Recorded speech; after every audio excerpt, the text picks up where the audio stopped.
Hey,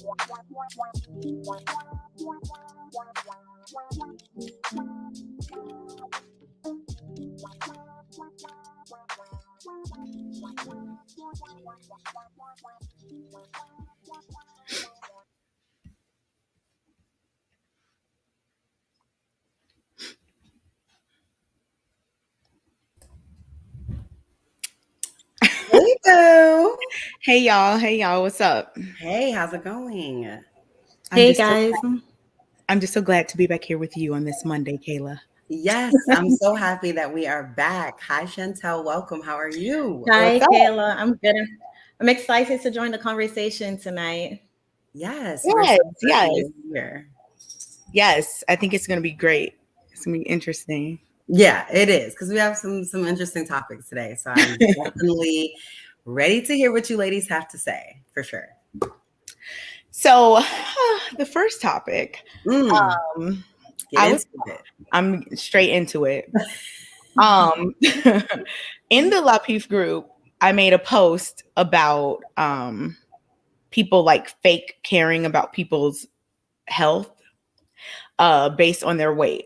I'm sure you've all heard the argument where there was someone who was, overweight or whatever word you want to use. And people were like, we just care about their health. And I think that's such nonsense because to me, strangers caring about people's health based solely on their weight is just like, come on, like, let's just be honest. Like, why do you really care what this woman weighs or what she looks like? You don't even know her, right? So like, do y'all think that like the weight, like an actual number matters to men, or do you think that it's about appearance, or do you think that it's about health? Because I hear the health excuse a lot. And look, disclaimer before people attack me in the comments, I am absolutely about health being wealth. I think that, we should be active. We should eat right. We should drink water. We should have our regular doctor visits. We should exercise, dental health, mental health. Everything is important. I 100% believe that. But sometimes when people are talking about health as it relates to people that they don't know, I'm like, did you ask about their A1C though? Did you ask about their blood pressure? Did you ask how much sleep they got? If not, and there's a list of other things too. But if not, like, how concerned are you about their health? Or are you just concerned that you're not attracted to them or whatever the case may be? Or you're struggling with feelings of attraction that you may have? Whatever, based on societal standards or whatever. So what do y'all think about that?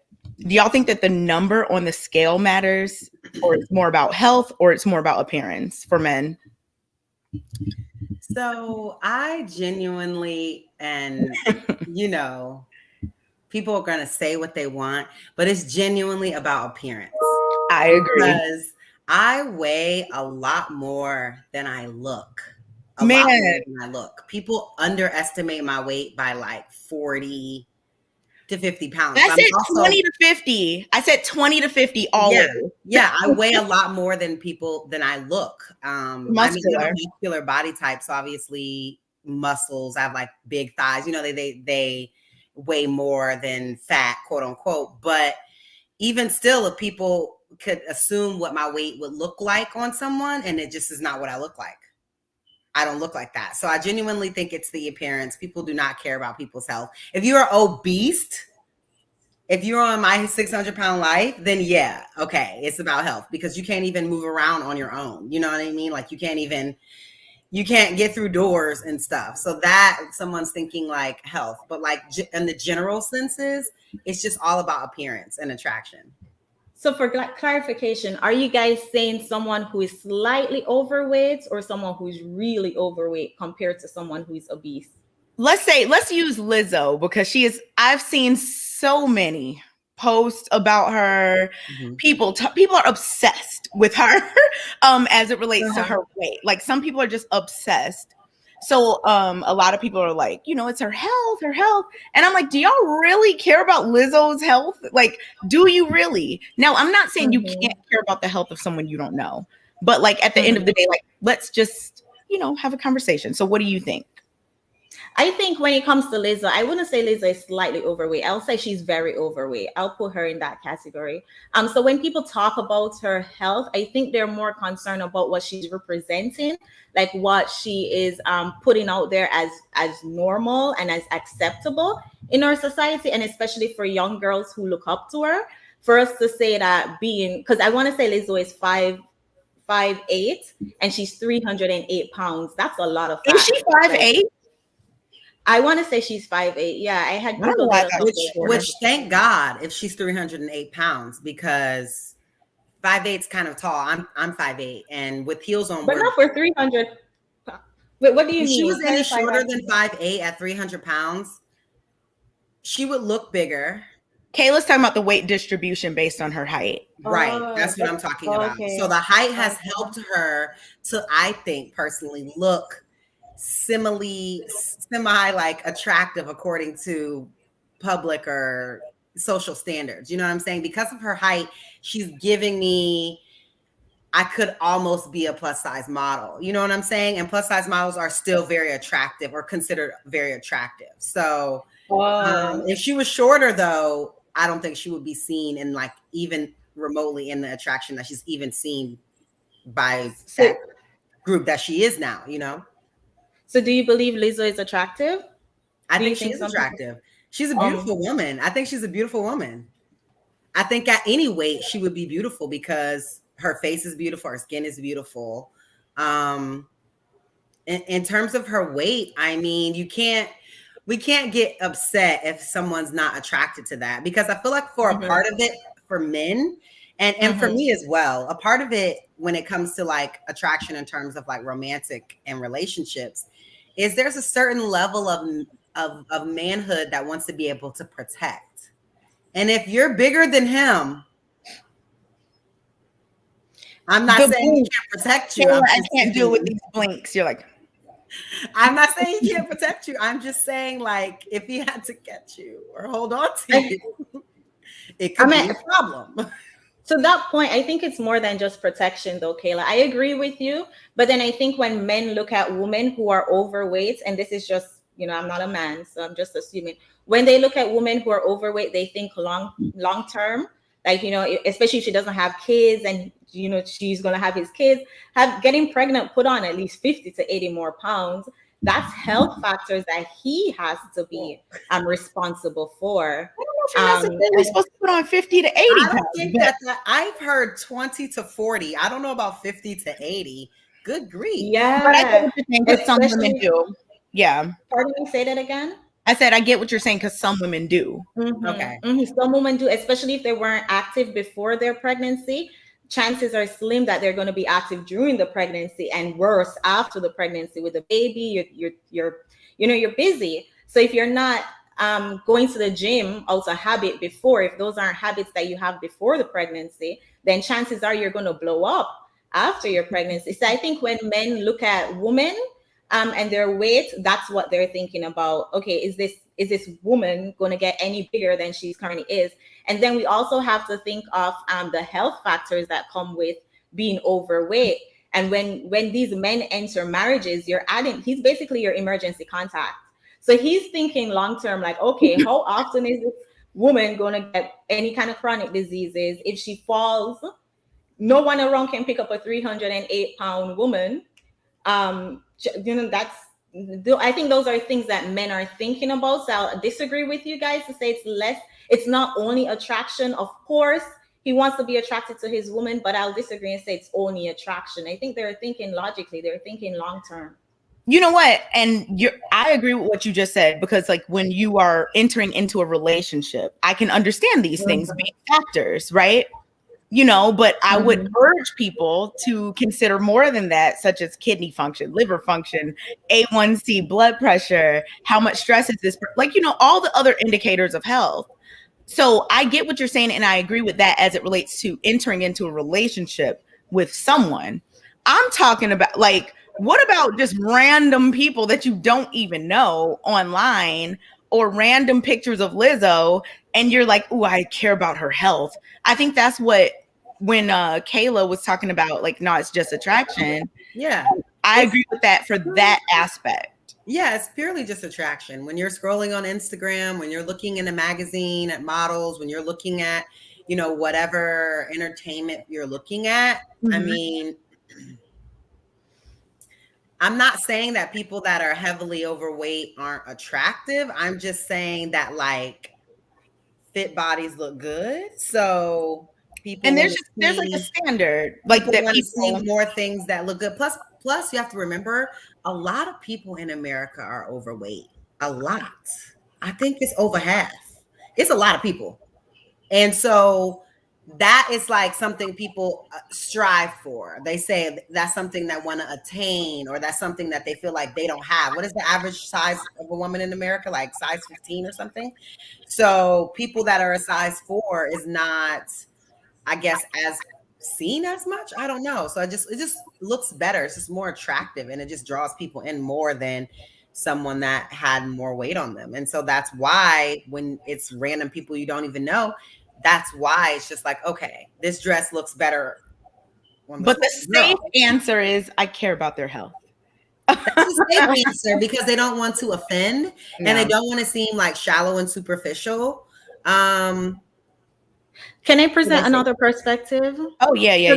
I would say some people can genuinely care about their health. Like, I mean, if you see a 300, 400 pound woman and you're like, oh my, okay, all right, let's take it away from weight. All right. If you see someone walking on the street or someone driving and they're driving in the opposite direction, they're in danger. But that's different. I agree with they endanger us all in that scenario. Okay, all right. So a different scenario. You see someone in danger. All right. You're gonna say something to try and help them, even if it's not gonna affect you.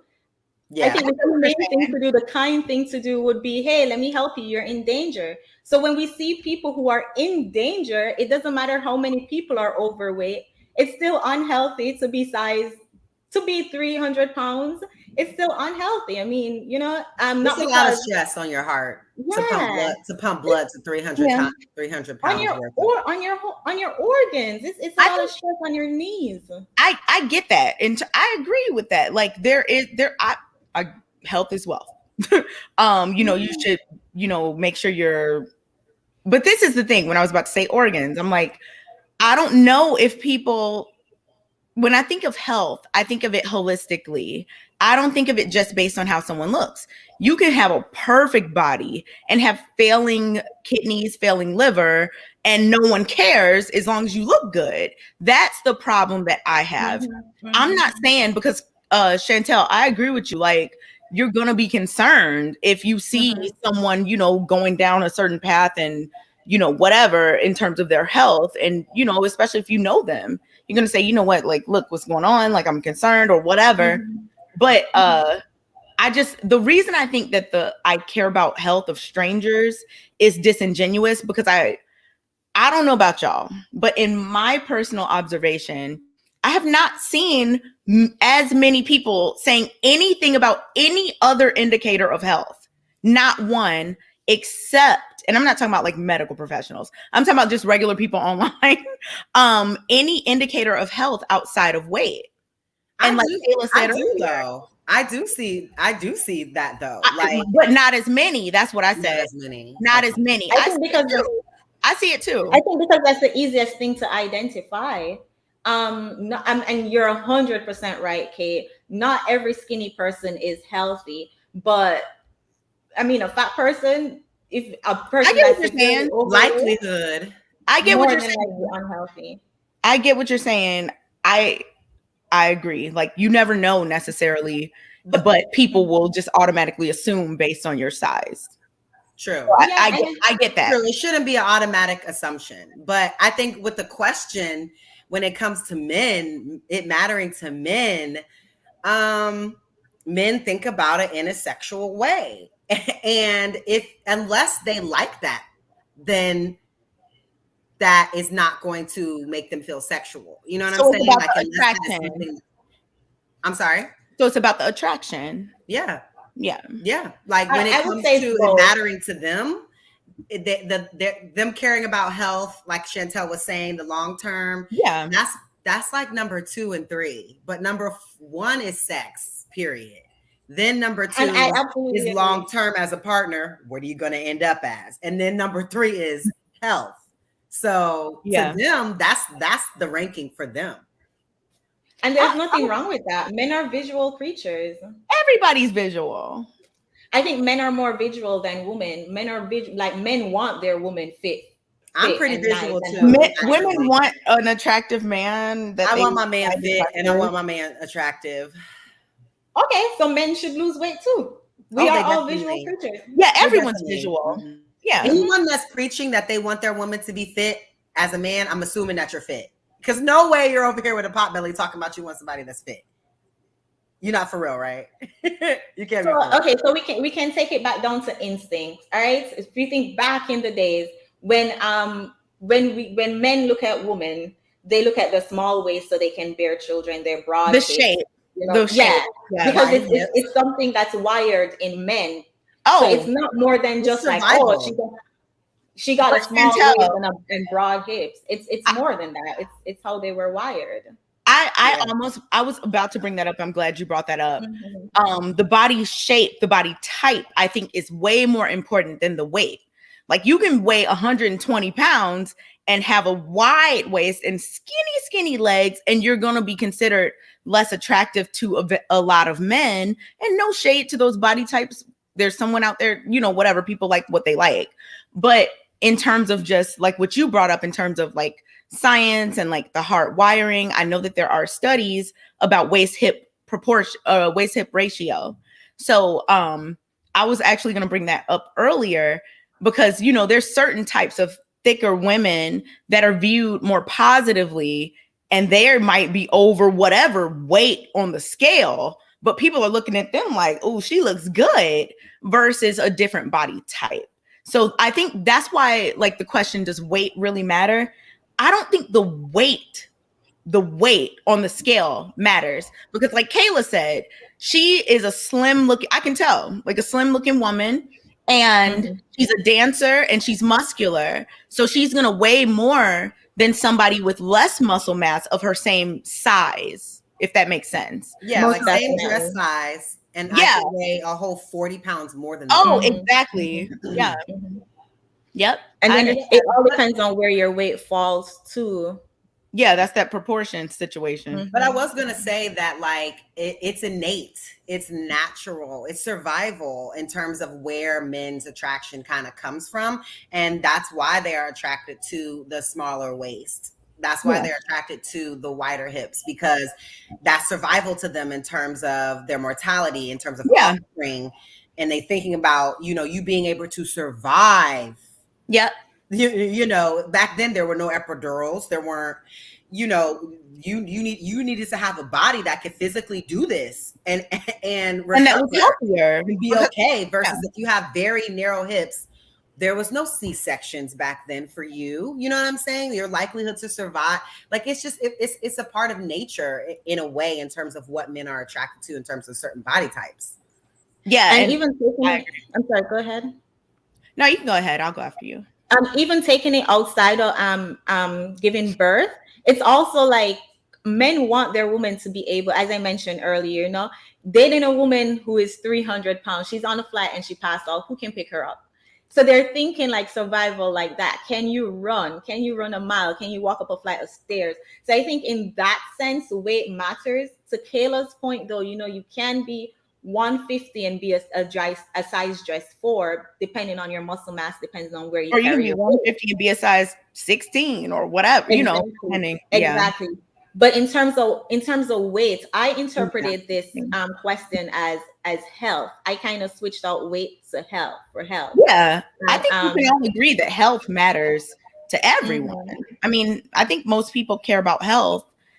I just think that it's a in terms of just strangers, when people talk about health, I think that they're kind of just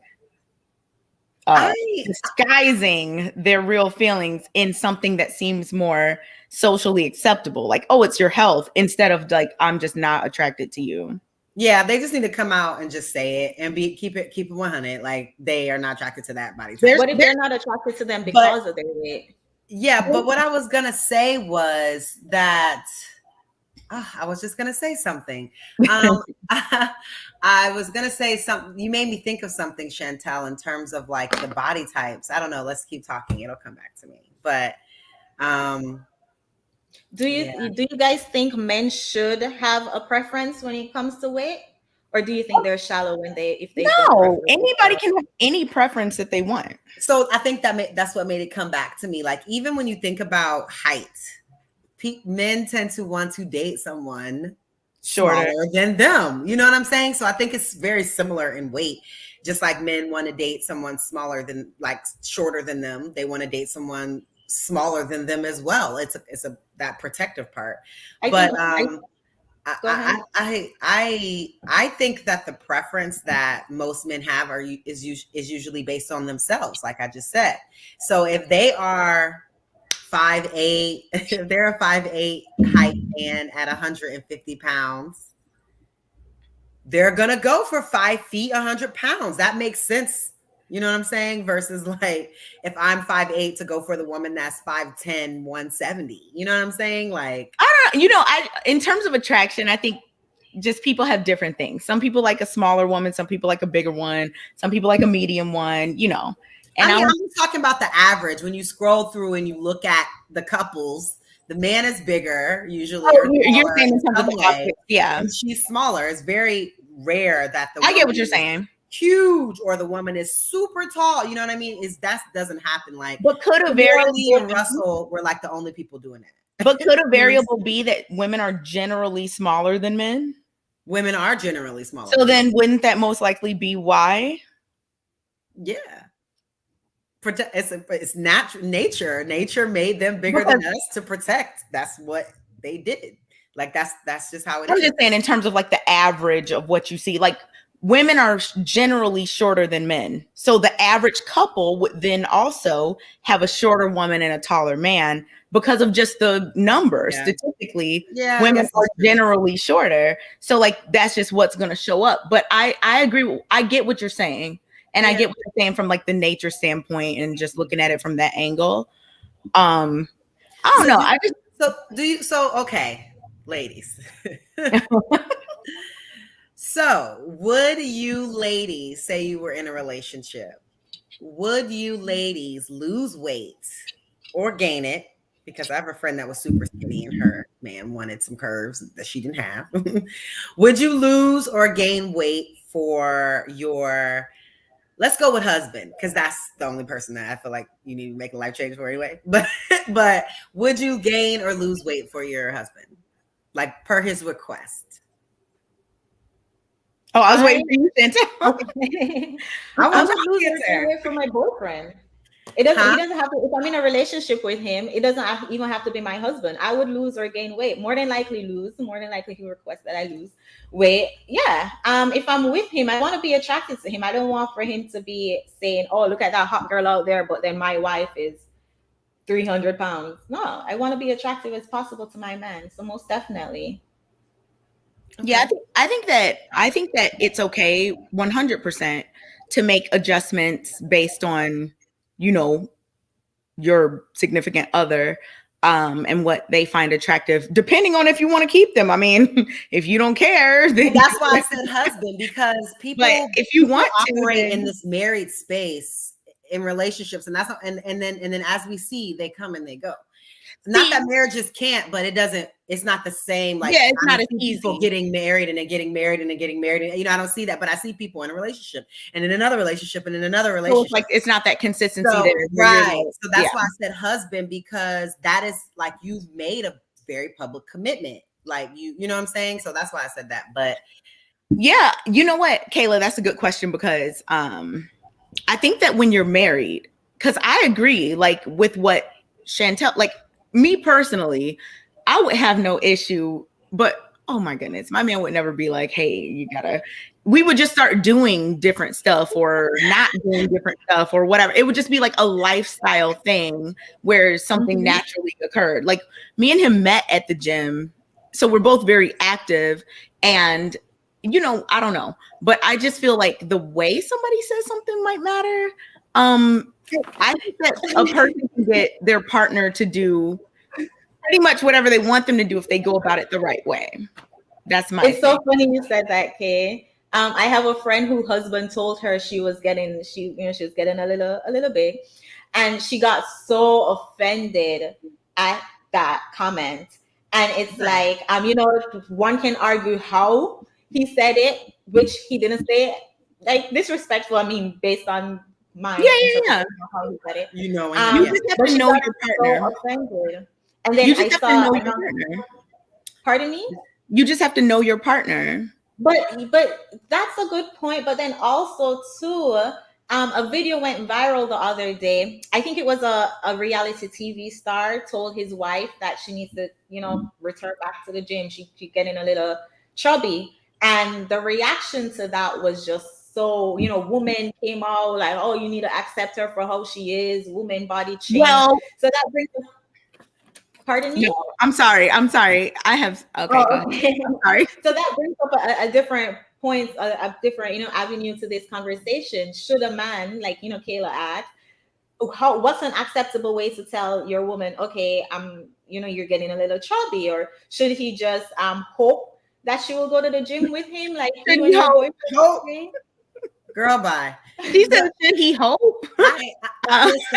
Listen, I just think that women get offended because they don't want to make the changes. They want the person to accept whatever it is that they decide to do. But a person has the right to say, hey, I met you and you look like this. I understand that. Like, if you have kids and things like that, obviously a good husband will be like, I see now. They will come and figure out what is the issue, and they'll come to their wife and maybe the issue is my gym time was at this time, and now that we have this baby, I can't do that. And he can say, well, hey, let me take the baby at this time that you used to work out. So maybe 2 days a week you can still go do your hour and go do what you need to do. That's what a good partner. Yeah, I think that would be really reasonable. Right, but I think a lot of people don't want to do the work, so they rather kind of turn it around and be like, you should accept me for however I decide to be. And I don't really see how that works, because like for me, if my man started getting like a huge stomach and like just started getting like gluttonous, like my attraction for him would change. So if I'm telling you my attraction for you is changing, then I don't understand why the woman is like up in an uproar, because he's just trying to be honest with you. And women really hurt themselves when they do stuff like react like that, because then men don't want to be honest with them and tell them anything anymore. And then they just go and fix the problem on their own versus addressing you. And that's not what you want in your relationship. I agree with that completely, Kayla. I think that sometimes people want to just turn it around into a situation, especially if you were one way. Now it's different if y'all met one way. I can see a woman being like, look, we met.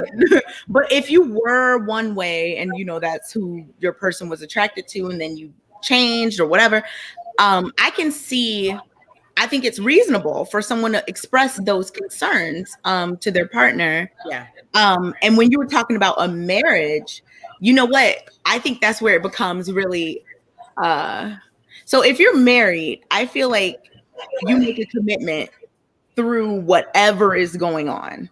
So if you're a person that would not want to stay with someone if they gained or lost weight, you probably shouldn't get married. You shouldn't. Because you don't know. I mean, anything could happen. They could get sick. They could whatever. You're probably not marriage material if you would not, stay for that. Now, yeah, but what about the reasons though? No, I agree. Okay. Do I think that you should be reasonable within your marriage or your relationship even? Absolutely. Do you want your man or your woman or whoever to be attracted to you? Yes. So like you should take what they're saying into consideration and work on it. I mean, like I said, especially if you were, let's say you were 5'2", 100 pounds or whatever, and then you change to 5'2", 300 pounds, like, and your man is like, hey, I don't think that's anything to be offended about. I mean, I get it's nothing to be offended about. I don't think it's anything to be offended about. And I think that you should work, like Kayla, I liked what you said about people, like if they're feeling, what did you say? Feeling some kind of way that they would rather not take it they'll rather turn it around and say, look. Because you don't get to 300 pounds overnight. Yeah. This person has been talking to you about this for a minute. They were talking to you about it when you got to 150. They were talking to you about it when 200. They was really talking to you about it when you got to 250. And it's like every single time they talk to you about it, it's like the first couple of times you probably were like, oh yeah, babe, let's start going to the gym. Didn't stay consistent with that, fell off with that. Like this is what really happens. Didn't stay consistent with that, fell off with that. And then it just progressively got worse, or it will always be a fight. So now most men don't want to start a fire in their house. So now they just not going to say nothing to you about it no more. And but then wake the up one day and you're 350 pounds. Yep.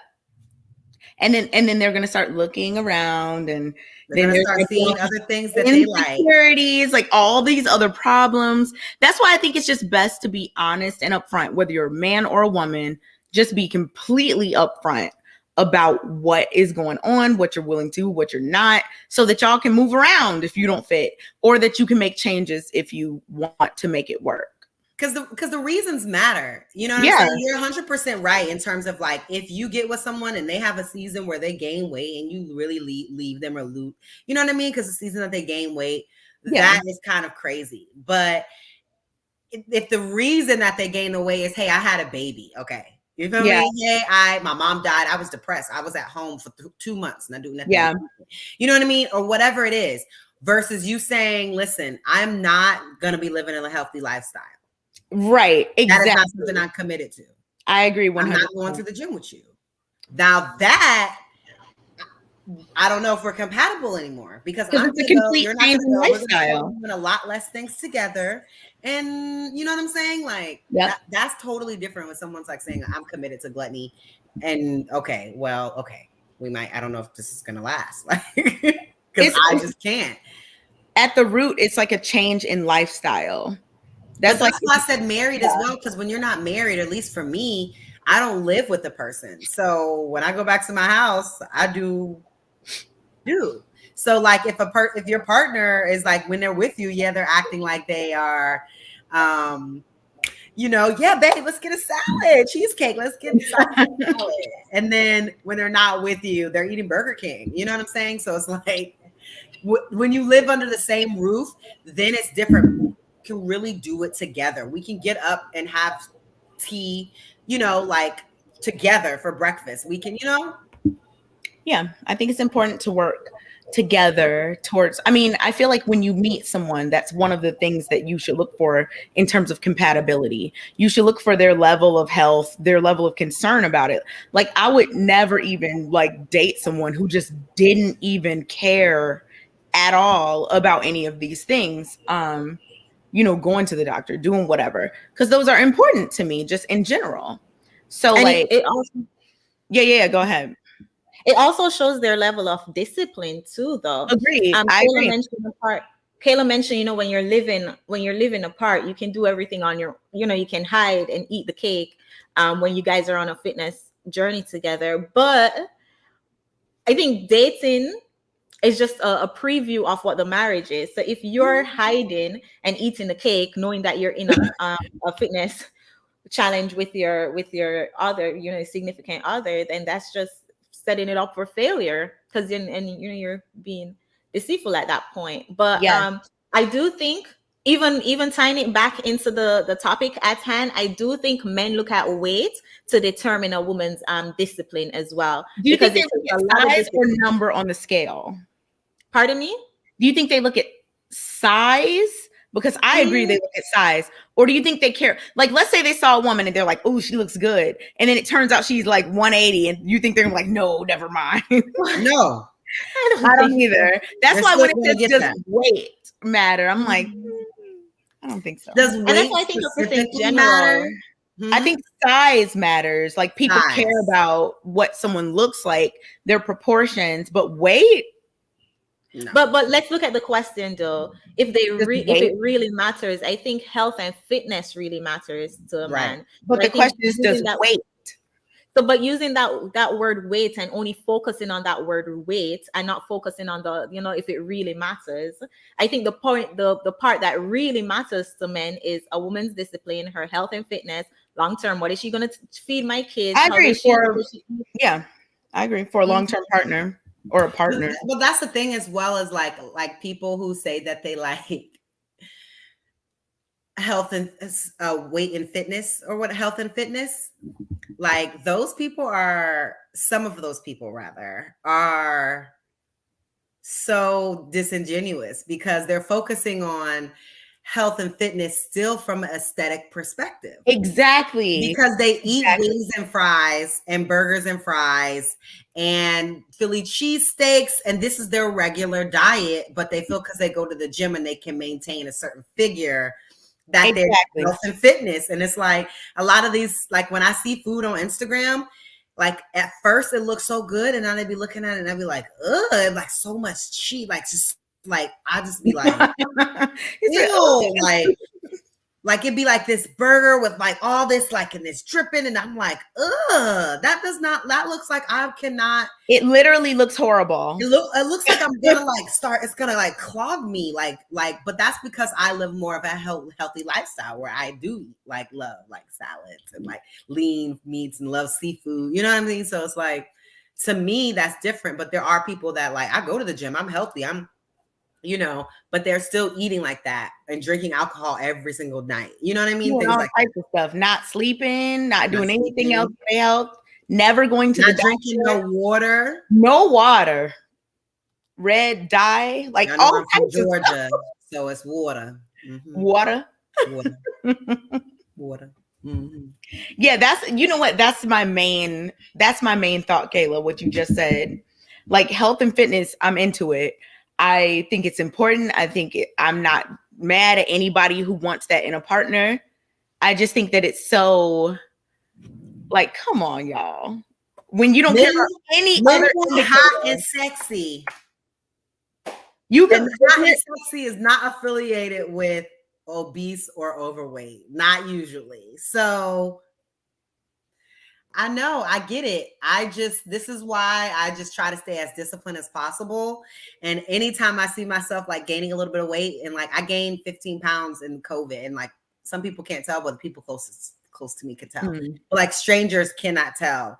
And they're just like, Kayla, why do you look great? And I'm like, yeah, but I just gained 18 pounds. But this is not your regular. So if I gain 18 pounds every year, what do y'all think I'm going to look like in a few years? You know what I'm saying? Like, so I guess people don't get that. Like, you have to consistently be doing this. Like, you can't just stop and say, I look good. Like, it's a lifestyle. Yeah. After you turn 30, it don't work like that no more. Like, everything you eat affects everything. For sure. But I think that there's a part of men that need to get realistic with it, because there are a lot of men that want things that they don't have. Like I said, they are not in shape. They are not hot and sexy. Yet they want hot and sexy. Sir, come on. Like, stop putting these expectations on women that you don't have on yourself. Okay. Do you think that you at the gym, sir? You know what I'm saying? Like, so men like that, I'm like, sir, stop. Like, come on. Do you think it's different? Like, do you think that a woman who is, of a certain size is less desirable than a man that's of that same like size category as the woman? Yeah. When it comes to big men, like, and I don't know how to differentiate this term in terms of big men and fat men, but there are men that are just big, and they are not necessarily like, I know what you're talking about, but they're like linebackers. You know what I mean? They're just big. So it's like a type, just like we talked about women's body types with the hips and the waist. So like you're saying there's like a certain type of men where they're not like, they don't have six packs. You know what I'm saying? Right. They don't have pot bellies either. But they have a certain type of body. Right. They're just like a big guy. So like when it compared to men and women, big women don't get seen like that. Whereas like those big linebackers are like, ooh, he's big and you know what I mean? That they see that as like attractive, even though he's not like, he doesn't have like, rip. He don't got none of that, but they still are like, wow, he's tall, he's big, that women are still attracted to that, versus like men are not attracted to women that. But Kayla, to your point that you said earlier, I think that's because men by nature are supposed to protect us. So bigger men aren't usually looked down upon as much as bigger women. are looked down upon. Yeah, because you're like, he could take. I feel comfortable wherever we go. That it doesn't matter that I know that he got me. You know what I'm saying? But I just think that more men need to be more realistic with their expectations, because if you're not that, then stop putting these expectations on women that you are not. And that kind of takes us into the next topic, because it's so frustrating how men have these certain expectations of women. They want women to be accountable. They want women to do all these things that they don't do. And so I think that is kind of how that there's become a little bit of a gender war. And so I wanted to talk about that as well. Why is there a gender war in 2021? I feel like there's so many agendas and there's so many fights that we're in. Why are we fighting each other? Why are we constantly seeing these topics about Black women do this and Black men do that, and constantly these spaces where that's being discussed and people are just like, criticizing, but we're not on one path. So ladies, what do you think? Why is there a gender war in 2021? Look, before we get into this, make sure y'all are liking. I know y'all are in there. And subscribing. Liking and subscribing. Make sure you're doing that. And thanks for all of you that are giving this continued support. Smart merino base layers. What? You know what? The gender war situation, I think there's so much space online for people to just find their tribe or hive or whatever you want to call it, where they just find this echo chamber. So and that's for men and women. That's for everyone. Okay. You find people that just agree with whatever you're saying, and then you really get empowered by that. So you go out into the real world and you are out here being, sent off because things just aren't, it's just not real. Like, you've been online listening to all this nonsense, whether you're a man or a woman or anyone, and then you apply that in real life and people are looking at you like, wait, what do you mean? I think that the social media situation has caused a lot of support for this gender war situation. I would have to disagree with that, Kayla. I can see where you're coming from, but you got to remember there are real life people on social media. It's not just a show that we're going in and then it's like, okay, let's go back to our real life. So what we're seeing on social media, it's real life people experience. It's just like how we're sitting here as real life people having this conversation. So I think the experiences that we share on YouTube, that we share on social media, are the same experiences that we experience in our everyday life. I gotta push back on that. Okay. I have to, because a lot of people on YouTube are trying to get paid. They're going to say whatever they need to say to get people to follow them. If I go somewhere and I'm like, yes, people who read books or whatever, and I just push it. I may not have ever read a book in my life. If I find a group that's going to follow that and it's making me money, that's going to be a variable in why I'm online talking about that. And I'm not talking about books, but whatever the case may be. But I get what you're saying, because on one hand, let's say your personal social media page, right? You might have your friends there. You might have people that you're in acquaintances with, or people who are someone you could possibly reach.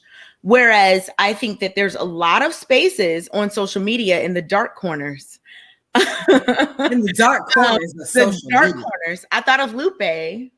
Welcome all of y'all to my dark recesses. That's where I keep the bars like bathtub edges. But anyway, y'all don't know nothing about that. No. But there's these dark corners of social media where people go to specifically escape their real life and find things that line up with their points of view or to whatever. So I think, Chantelle, I know that there are people who live their life real how it is, but there are plenty who don't. And there are plenty who find solace in that.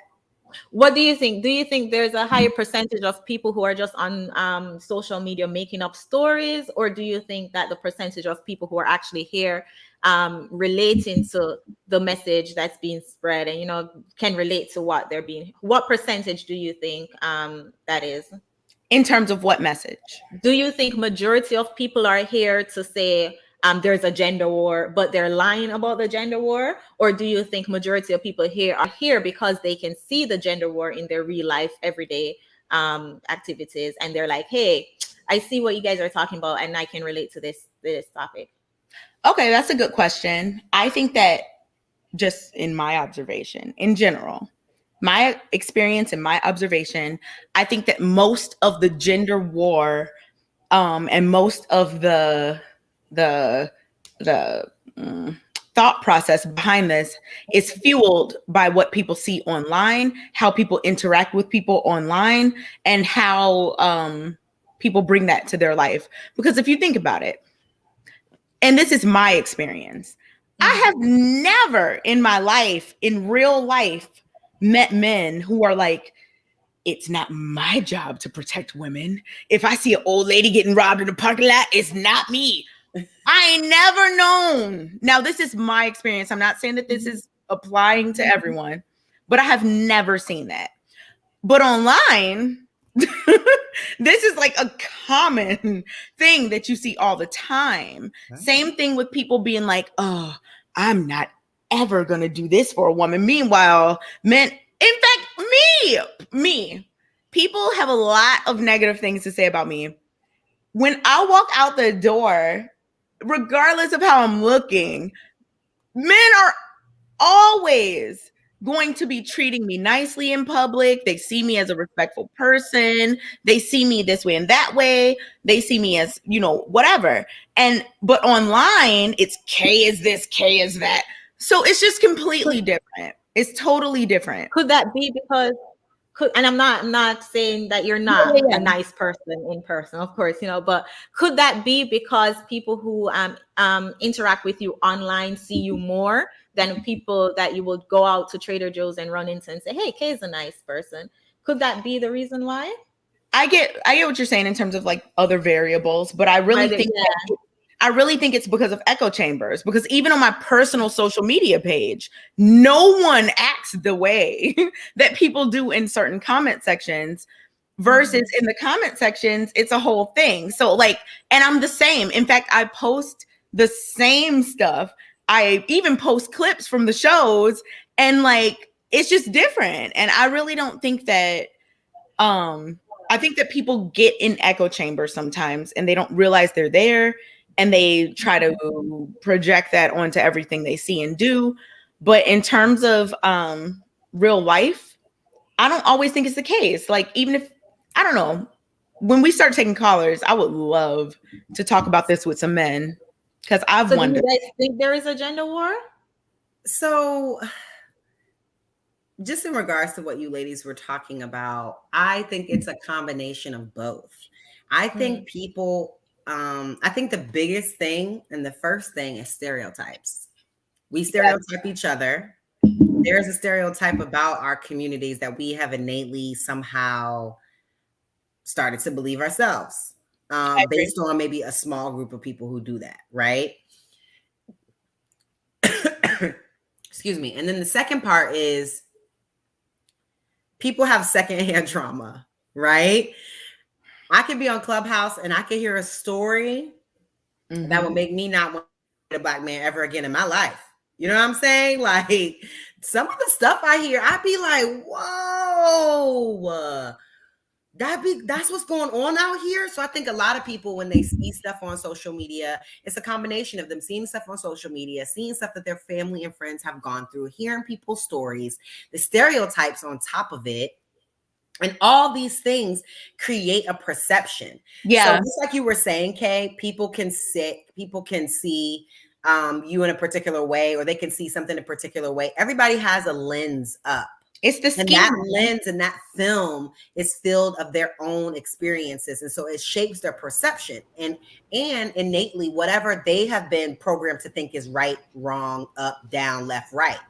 So combining however they were raised, whatever their foundation is that they think is right and wrong, on top of the perception that they have based on their environment, everything around them, things they've heard, social media, they make a judgment on that through all of that. So it's not even like a genuine judgment. It's not even a genuine understanding. It's biased. It's biased. Everything that we see and experience is biased because it's based on how we feel, what we think in the situation. Because there's like there's something that I can say something like, "Hey, Kay, you look really beautiful today," and like to some people that could be nice. Oh, if you say that, but to other people that could be like, "Kayla, that was flirtatious." Yeah, you know what I'm saying? Like, and I'm just like, but that was just being nice. So people can perceive that, and somebody could say that was very condescending. It seemed fake. You know what I'm saying? Like people can perceive what I just said in a multitude of ways, and I could say what I meant by it. You know what I'm saying? And that's the real thing. That's what's happening. And that's the real thing. Like what you meant is the real part. But wherever people's mindset is coming from is the lens that they're going to see through. That's the schema. That's like their background knowledge and everything that they have. And I agree with you, Kayla. That's 100%, in my opinion, correct. And the reason, I mean, social media, it just allows anyone. You could be thinking something that makes sense, something that doesn't, something that's right, something that's wrong. It doesn't matter. Anything you think, you can find a group of people that is going to support you, believe you, uplift you, and say, you know what, you this, you that, they this, they that, always. And I think that feeds into the gender war. I mean, I agree with both perceptions of the gender as well. Like you've seen you in our rooms, Kay, that there are certain men that feel like manhood is this. And there are certain men that feel like marriage is this. And then there are certain men that feel like marriage is this. So people feel like my life's the standard. I'm the standard. What I think is the standard. So they see everybody else that doesn't see what they see as y'all aren't doing it right. Something, you know, or and who's lighting that fire? These other people who are saying, yeah, you're right. You're not a man if you don't, or you're not a woman if you don't, you know what I'm saying? Like that's, you can just roll over in the middle of the night at 4:26 a.m. and there's going to be somebody there like, yes, no matter what. Whereas in your real life, like things just aren't the same. Like if I talk to my grandma about something, she's going to give it to me real. If I talk to my mom, if I talk to my dad, my brothers, versus online, I'm not manipulative, so I'm not going to just do this experiment. But you could say anything depending on the group you're around and they're going to support you. But is it made up though? We can say we come online and we you know, if like say, oh, all women do this. And then there are a lot of men who are going to support that talking points. But is it made up though? Or is it something that individual person experienced in their life? And then everybody who's supporting that message say, hey, I experienced it too. We can relate. So let's start our own little group. It's like telephone. That's exactly it. I mean, so yes, it's not made up. It's well, not made up, but I don't think it's made up. Looking at it from like this context. Exactly. Looking at it by like all women are this because this thing happened to me and this woman did this one thing. Kayla, when I was in when I was in 8th grade, Kayla, when I was in 8th grade, this girl, blah, blah, blah. And now forever, you think this about women. Like it's there's so much bias. And Chantelle, I get what you're saying. Like it has to come from somewhere. Just like stereotypes come from somewhere. But we can all agree that we shouldn't be moving and operating based on stereotypes. I look at it that way. Like you're not going to be like, well, you know, this happens based on this, whatever. So I'm just going to treat them this way. Like, no. And I completely agree. I think that's just like the extreme. And I think, you know, those. But do you guys think that there is a gender war? Or do you think that it's just people on social media making up this gender war? You know what, Chantelle? It might be on social media because before I started getting so involved in the talk. Chantelle, what? No, seriously. Before I started getting, or at least the expressiveness of it, rather. Okay. Before I got heavily involved in talk like I am now on YouTube, on Clubhouse, on socials, I didn't hear a lot of the rhetoric that I hear now. Like, I don't hear people saying these things that I hear online. I don't hear people don't say these things in person. They don't say. Let me push back on that, They Kayla. don't say these things directly. So when I go online and then people are saying these things, I'm like, what? Let me push back on that, Kayla. Could it be because the people you were surrounding yourself with didn't have the same experiences that you're hearing that people are sharing on Clubhouse? Oh, most definitely. On social media? Most definitely, because the people around me have similar experiences to me, obviously. So them talking about, oh, women did da, da, da, da. I don't know them women. Them women aren't around me. So it's like, I'm like, well, what are you yelling at me for? You know what I mean? So to that point, do you still think it's a social media thing, or do you think that social media have given you an opportunity to broaden the circle and then get to hear other people's perspective and hear what other people are going through and experiencing? So this gender war might just be a real thing. That's a good question, Chantelle. I think, okay, when you say it like that, I'm thinking that makes sense. Because you know, we all of our worlds are our own little worlds, right? Especially for a person like me, I'm not really worried about what's going on outside of it, because for what? So when I do hear other people's experiences, a part of it helps me understand a little bit more by hearing other perspectives. But a part of it also like is not good, because it's like, this doesn't really apply to my life and how things happen here. And I don't want to bring that here. You know what I'm saying? Like, women that men that and it's like those type of men aren't around me. So you know what? I'm not gonna the conversations I'm having with those type of men in those spaces online, I'm not gonna have them with the men in my space, because we are on the same page about things here. You know what I mean? It doesn't make sense to bring that here. So I'm 50-50 on it, because and some of the conversations, like, it's like, you have discernment.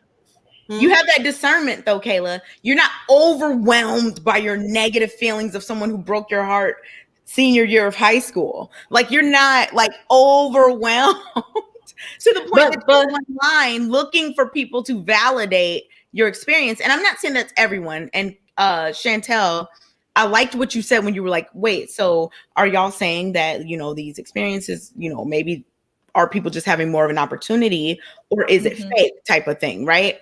So when I think about that, I'm thinking, okay, some people, okay, this is the test.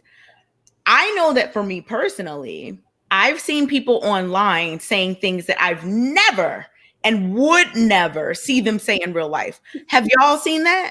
Yes. So this is why I'm just going to use some like certain type of reasoning and say, okay, I have this sample size in terms of my observation and experience. I'm not saying it's any type of empirical data, but if I know that there's a lot of people that I know or have seen or have been even social media friends with for a decade, and I've talked to them offline, and then I see how they act online, it leads me to believe, and I'm not saying this is true for everyone, not at all, but it leads me to believe and know that plenty of people use social media as their therapist, as their sounding board, as their just way to vent, as their catharsis, whatever the case may be. So yeah, plenty of people go out and they with their wife and they having a good time, but then they're in groups like, never give a woman a dime. Meanwhile, they were like, hey, what do you need? This is a real thing. It's real. But I think those are the extremes, Kay. I think those are the extremes. I don't know if it's extreme. I think those might be extreme, because at least the men that I know personally on some of these spaces that are married, that are married, they don't speak that way. I'm not saying that. I'm not saying that, you know, every man, you know, does this. I'm not at all. But you're right. There are people that way. I'm just saying that I see that more often than you would think. I'm not saying it's most of the time even. I'm just saying that it happens at a notable percentage. So if you know, let's say 3 out of 10, that's still a statistically significant amount of people that are one way one place and another way somewhere else. And that's why even like I said earlier with me, there's dudes who'll be like, I hate Kay, and be all in my inbox. This is a real thing. So like people do a lot of talking and then don't really live that way. And it's just true. And I'm not saying that that's always, Chantelle, because I know what you were saying. And I just think it's something we need to think about. I'm not all the way leaning either way. Like, yeah, I think there is a gender war. I think there's a lot, especially in the Black community. There's this whole thing, people getting sent off left and right by. It's really sad. It's really sad. Why do you guys think there is a gender war? You said why? Yeah. Because things are different. Meaning? The way that women okay. No, because okay, so there was a space I was in that spoke on our modern women out of control. And all the women, came and they were just like, what? And I came and I said, yes, modern women are now out of traditional men's control. Women operate in a totally different capacity than we used to. We used to not even be allowed in certain spaces. We used to not even be allowed to do certain things. And things are totally different now. So people are trying to figure out, okay, well, what does this look like now? How do we transition now? Where marriage and things like that were based on other things back in our grandmother's days. They were based on survival. Yeah. Now it's like you need to like him. It's all choice and preference to him versus like your mom and dad putting you together. What is that called? When arranged marriages and stuff that you know what I mean? That was how things happen. Now you get to choose your person for yourself, which could be a good thing or a bad thing. My mom thinks that she should still be able to choose. And it's just different things that you consider now more so than just like, is he a provider? Can he protect me? Can he make sure that we can survive? Like now it's deeper than that. So I do think that the dynamics have changed. And so now people that want to hold on to that traditional thing are fighting against people that are doing things the new and improved ways. So now it's a war. So you would say men are trying to hold on to the traditional things and women are trying to do things the new and improved way? Just to get clarification. Some anyway, I disagree. Because there are still very traditional women out there. There are still very traditional men, but there are a lot of modern men that do, and people that have relationships where they have other relationships, and there's lots of different things going on these days. There's lots of different things going on. I misunderstood you, Kayla, because I was like, I disagree. But yeah, I think that there's plenty of, quote unquote traditional men, quote unquote traditional women, and plenty that are quote unquote modern male men and women. And then also there's this thing, like you were saying, there's this like struggle between the two. Like, okay, so what are we out here doing? And I think that that's why I say like people are getting sent off. Like they think they have to fit into this certain thing. And it's like, no, look at the person in front of you. Can you work this out with them? Do you want to work this out with them? Is it going to work with them? Not what everybody online says, not what we're talking about on Thursdays, not what we're talking about on Mondays, but your person in front of you. Does it work? Whether it's 50-50, 100-0, 80-20, whatever. Like, why is this even an argument? Do what works for you. And I think so many people, male and female humans, have been caught up in this, like wanting to fit into this certain just thing just to appeal to these narratives that they're hearing. Like even with women in height, right, of men. I know that there's like a biological aspect and all this, but in 2021, there's not much that you need, like in terms of someone being taller, but I do get that innate thing about size that we talked about earlier. But like some people are legitimately embarrassed and it's just like, why? Like you like this person. I've witnessed multiple women that are like, I like him, but he's too short. And I'm like, are you serious? Like, you like him. What's wrong with you? Facts. And I used to get clowned in college because my college boyfriend was like barely taller than me. And I used to wear flats everywhere because like people literally used to clown me. Isn't that I was bigger than him? Strange? It's so strange. The societal. He was a good dude though, and he didn't cheat on me and all the stuff that y'all tall boyfriends did, right? Right. So like your point. We can't do that. Like, I'm sorry, I couldn't hear you. Go ahead. To both of you guys' point, Kayla, I know you mentioned earlier that women are being new and improved, and men are in their traditional roles. And then Kay mentioned that if you are a modern woman and you want a modern man, that's who you should, date your equal. Just find whoever fits you. Yeah. Do you guys think that there are more modern women than there are modern men? And do you think that modern women are still expecting traditional roles and values from men? In terms of, let me explain, that whole 50-50 concept, we can agree that that's a modern thinking, a modern way of thinking. Yeah. Going 50-50, specifically on a first date. Right? A lot of women who consider themselves modern women, strong, independent, new and improved, will never pay or go half on a first date, but they're expecting to still be in their modern roles and expecting a man to still be traditional by paying for the first date, planning the date, initiating the contact. What are you guys' thoughts on that? Kayla, go first. Okay, so so the whole 50-50 thing, a part of that, you're a little loud. I'm not gonna say okay. It's just hard for me when I hear, oh, modern women are the issue. But then I'm like, but then you have men that are die hard on 50-50.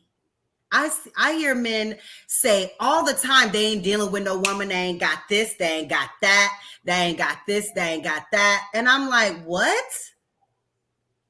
What do you hear more? I hear them literally making spaces called "Don't Date Broke Women." Like literally. What do you hear more? What do you hear more? There are men out there that are like that are like, they don't want a woman that don't got, you know what I'm saying? So how are we saying modern women are a problem? But then there are men. What do you hear more, Kayla? Do you hear more men saying don't date broke women, or are you hearing more women saying never go 50-50, a man should pay all the bills?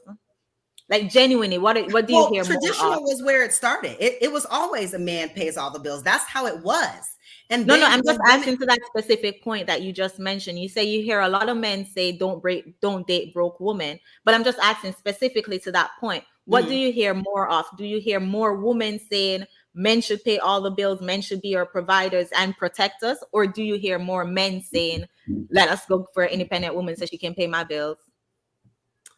In my life, in my circles, I don't hear the men needs the provider, the men, because the men, that's what they do. They already know that. The men, I'm from the South. That is what men do. Yep. So we're not having we having conversations about things that men do naturally, the men's supposed to do. So no, we don't have those kinds of conversations because that's expected as a man, as a husband, that's expected. So what space do you hear the men say dates women should don't date that's what I'm starting to hear now. Online. That's what I'm starting to hear now. That's what we were talking about before. And I never hear this in person with men, but online I'm hearing men say things like, oh, we need to go half on a date. We need to go half on the bills. That's what we were talking about before. I'm not taking on any of your, when we're married, it's still me separate and you separate. Like, that's what I'm hearing. So I'm like, are people really operating like that? So when I hear that, then I say,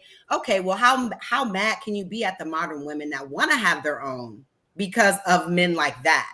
You know what I'm saying? Don't want to step in or whatever. Because if I hear a man talking like that, I would not feel secure. If I hear a man talking like that, like, you need to make sure you have your half, I will be like, okay, let me make sure I get my shit together, because I think men are just reacting though.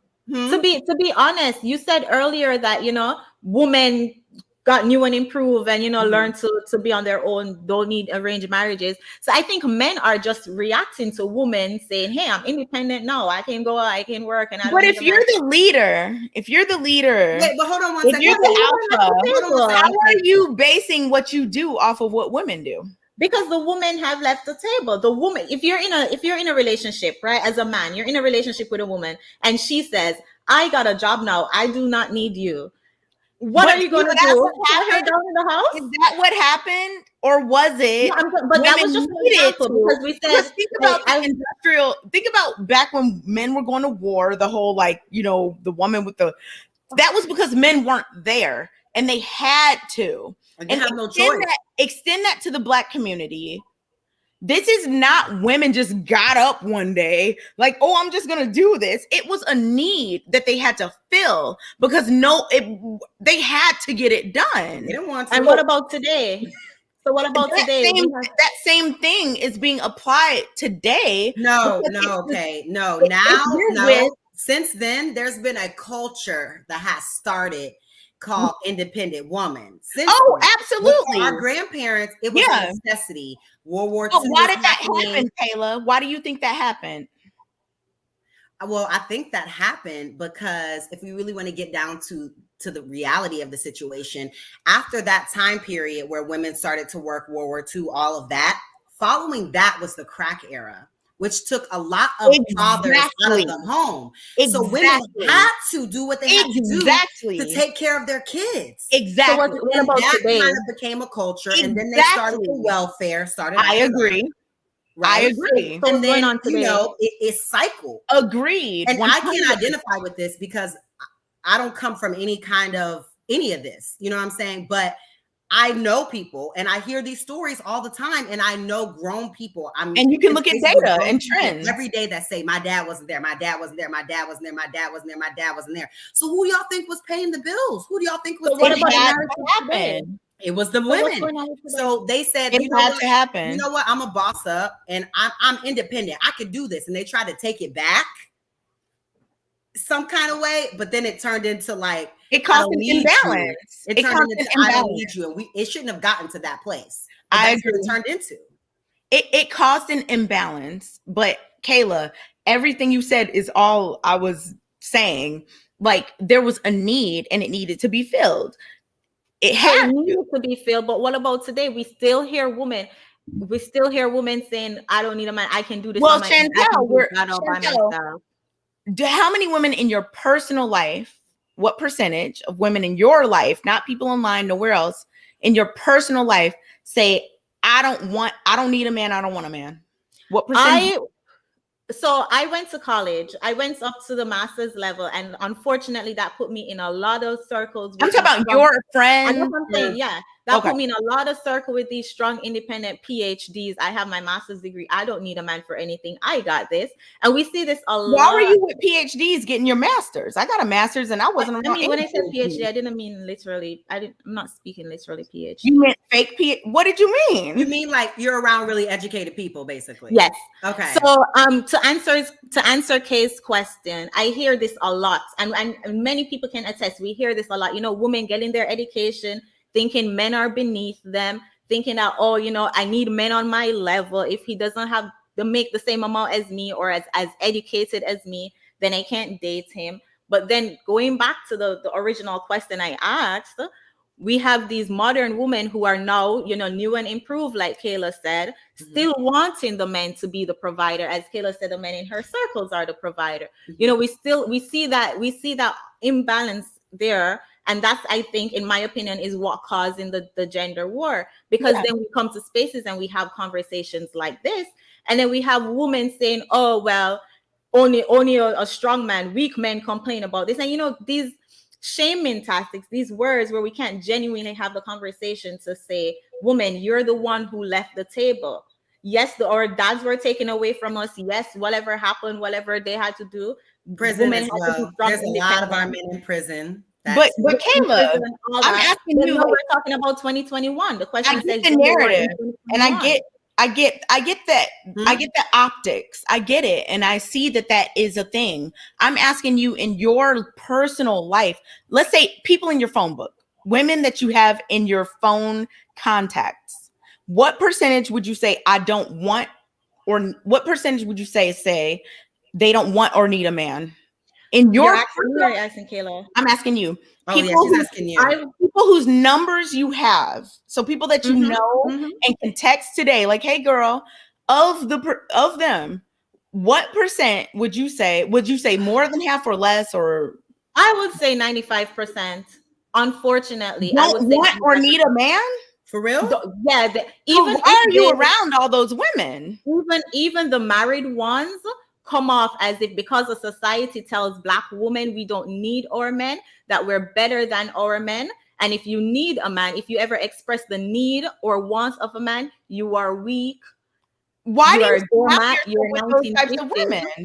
So if okay, you don't hear women in your space, in your circle, with this whole "I'm strong, independent, I don't need a man." Man are optional. Women in my contacts in my phone. Of the women in my contacts in my phone, I would say it's minute. In fact, I can't even think of one. I'm trying to just say. Well, you must have all the traditional Black women in your life. You have all your tradition, all your Black women in your life are traditional women who get on. I don't understand how 95% of the women that you associate with have completely different views than you. I'm best believe it. Yeah. How? Why? No, I shared that view too. I share that mindset that, I have my master's degree. I don't need a man. And then I started learning and realizing that. Women, so that was you at some point. That was me. Okay. And you kept your same friends. Well, I mean, I moved away from them to kind of put distance. Okay, that makes sense. I'm trying to learn to be, more dependent on a man and working with a man and being a helpmate for a man. I moved away from that narrative, but unfortunately, I still do have them on my social media, in my phone. I said I went to school with a lot of Black independent. I don't need no man. Because I went to school too, and I'm highly educated. I have a master's as well. We can even narrow it down. I didn't finish doesn't mean my master's is any less. That the work that I did that year was any less of work, because it was. No, Kayla, that was valid. That work was valid. I in my circles, you guys, I'm not hearing that, because I'm turning 30, and the whole "I don't need a man" phase is phasing out. It was there when you were in your 20s? Yeah, like when you're young and we first get out of school with me and my friends, it was about like getting your career, climbing the ladder, getting where you could get, doing what you could do. But now that we're in our 30s, and that's what people don't understand when I say that I'm modern, is that all I'm saying is that prior to those traditional moments, I'm doing something that's focused on me. And so these from 20 to now, I've been focused on me, but there comes a time where you have to sit that down and focus on being a wife and focus on being a mother. And so when that happens, then you should, I think you should sit that down. But you know what? Because it's not that long. 10 years, 5 maybe, that they need your extreme focus. It's not that long. And then you can go back and start doing some things. And then as they get into high school, you can full bred go back into your career. But I do think that our kids need our undivided attention. And for the first 5 years of your life, that's not that much time to, especially if you have a husband that can support you and that is doing what he's supposed to do, protecting and providing. He should have set things up where there's enough resources that you can sit that down and focus on the family for a few years. That's all. Like, that's what all my friends are doing. Most of my friends that got married, most of them all stopped working. I just had an epiphany talking to you, Chantelle, because I know that while we were all talking, people were probably in the comments and just thinking like, Chantelle. Yes, I already know without looking. Now, the epiphany that I had is that this is something I've seen, and this is no shade at all. That's why I'm talking to you directly. And I'm going to ask you this as a person who has been a self-proclaimed reformed, I don't need a man woman, right? Like me in my life, I've never said I don't need a man. I've always wanted a man. I've always wanted to be married. I've always wanted a house and a family. I've always wanted this since childhood.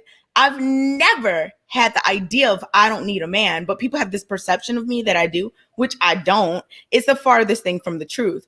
But in multiple occasions online, there have been women who are like, man, just like on this, narrative about women saying they don't need men and about women needing to be more traditional and all this stuff. But I'm starting to realize that it's because it's like a projection of things that you once thought. You used to be that woman that said, I don't need a man. So now you're fighting the good fight, which is fine about that. But like in my experience, in Kayla's experience, and this is not me, I'm not trying to I just want to know because I think this is really interesting. And since you're here, I want to talk about it. Why do you think that so many women who are quote unquote reformed, I don't need a man, or feminists or whatever, which I've never been either, but people have this perception that I am. Why do you think that the women who are reformed go so hard in the paint about this situation when really deep down that may not even be how they actually are? I think self-awareness is needed in our community, especially for Black women. I think a lot of Black women aren't aware that we have a lot of the feminist talking points, even though we might not say it or actions do. So when I was, in my viewpoint, going to school, getting my education, I didn't literally say, oh, I don't need a man, but it was the energy and the attitude I had towards dating. Wasn't prioritizing dating, wasn't prioritizing learning how to love a man, put a man first, always thinking, I'm his partner, not realizing that men should be the head of the household, women come after. When did you realize that? I realized that probably 3 years ago, after not getting my desired results. In dating, I was dating very passive men. A lot of men who will just allow me to be combative, allow me to just talk, and not listen and not allow him to lead. So I think a lot of those reformed modern women, as you call them, go so hard in the pit because we see how blinded and how just how delusional, for lack of better words, a lot of women are when they approach dating and when they say, could you be jaded by the fact that you have not been getting your desired result? When I wasn't getting my desired results, I changed my behaviors and I changed my talking points, the energy I was putting out there. And then I started getting my desired results. So in realizing that, hey, growing up when I was told, go to school, get your education, put men on a back burner. And then as to Kayla's point, you're turning 30 and now you want a man, but all those years you didn't spend those time learning how to work with a man and even figuring out what a man wants. So yeah, we in our 20s, we can go to school and live it up and focus on our bag and take trips with our girls. But then when 30 hit, a man isn't just going to come because the kind of men we want something from us. And we didn't spend those years becoming cultivating it. Yeah, exactly. Well, so I think we go hard in the paint to change the narrative in the Black community and to not allow younger Black girls to follow the path that we did.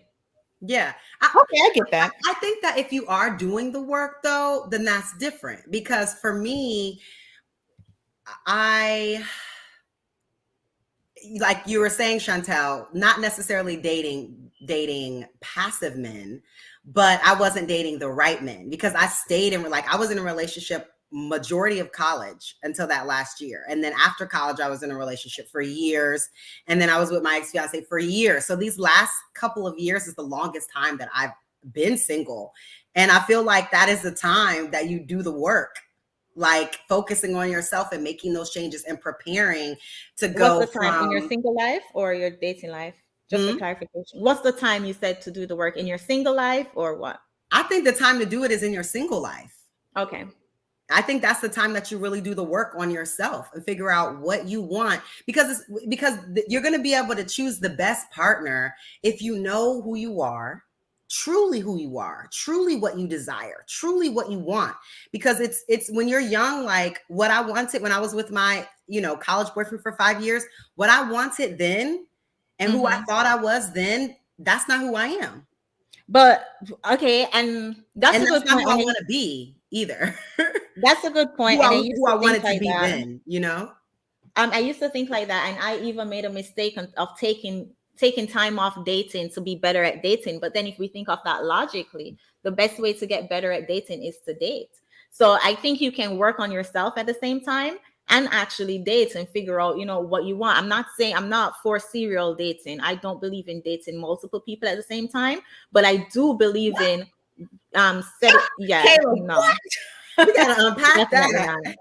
not. But I do believe in setting intentions extremely clear in the beginning of the relationship. And then once you notice that this relationship isn't going any further, you can notice in month 1, month 2, month 3, then get out of that situation. But I think a lot of women don't set intention, stay in the relationship, hold on to false hope. I was like that too, held on to false hope for too long, and then find a lot of years wasted. And I mean, come on, the wall is real if we want to admit it or not. High risk pregnancy starts soon. It starts 5 years after 30.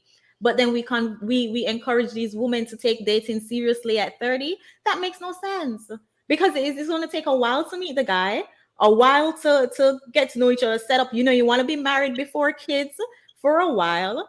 I mean, when you by the time you look at it, you're 35. If you can push out one kid, you're lucky. But hey, that's just how I'm seeing it. Chantelle, I just want to say that I'm really glad that I'm grateful for your transparency about this whole situation. In terms of like your,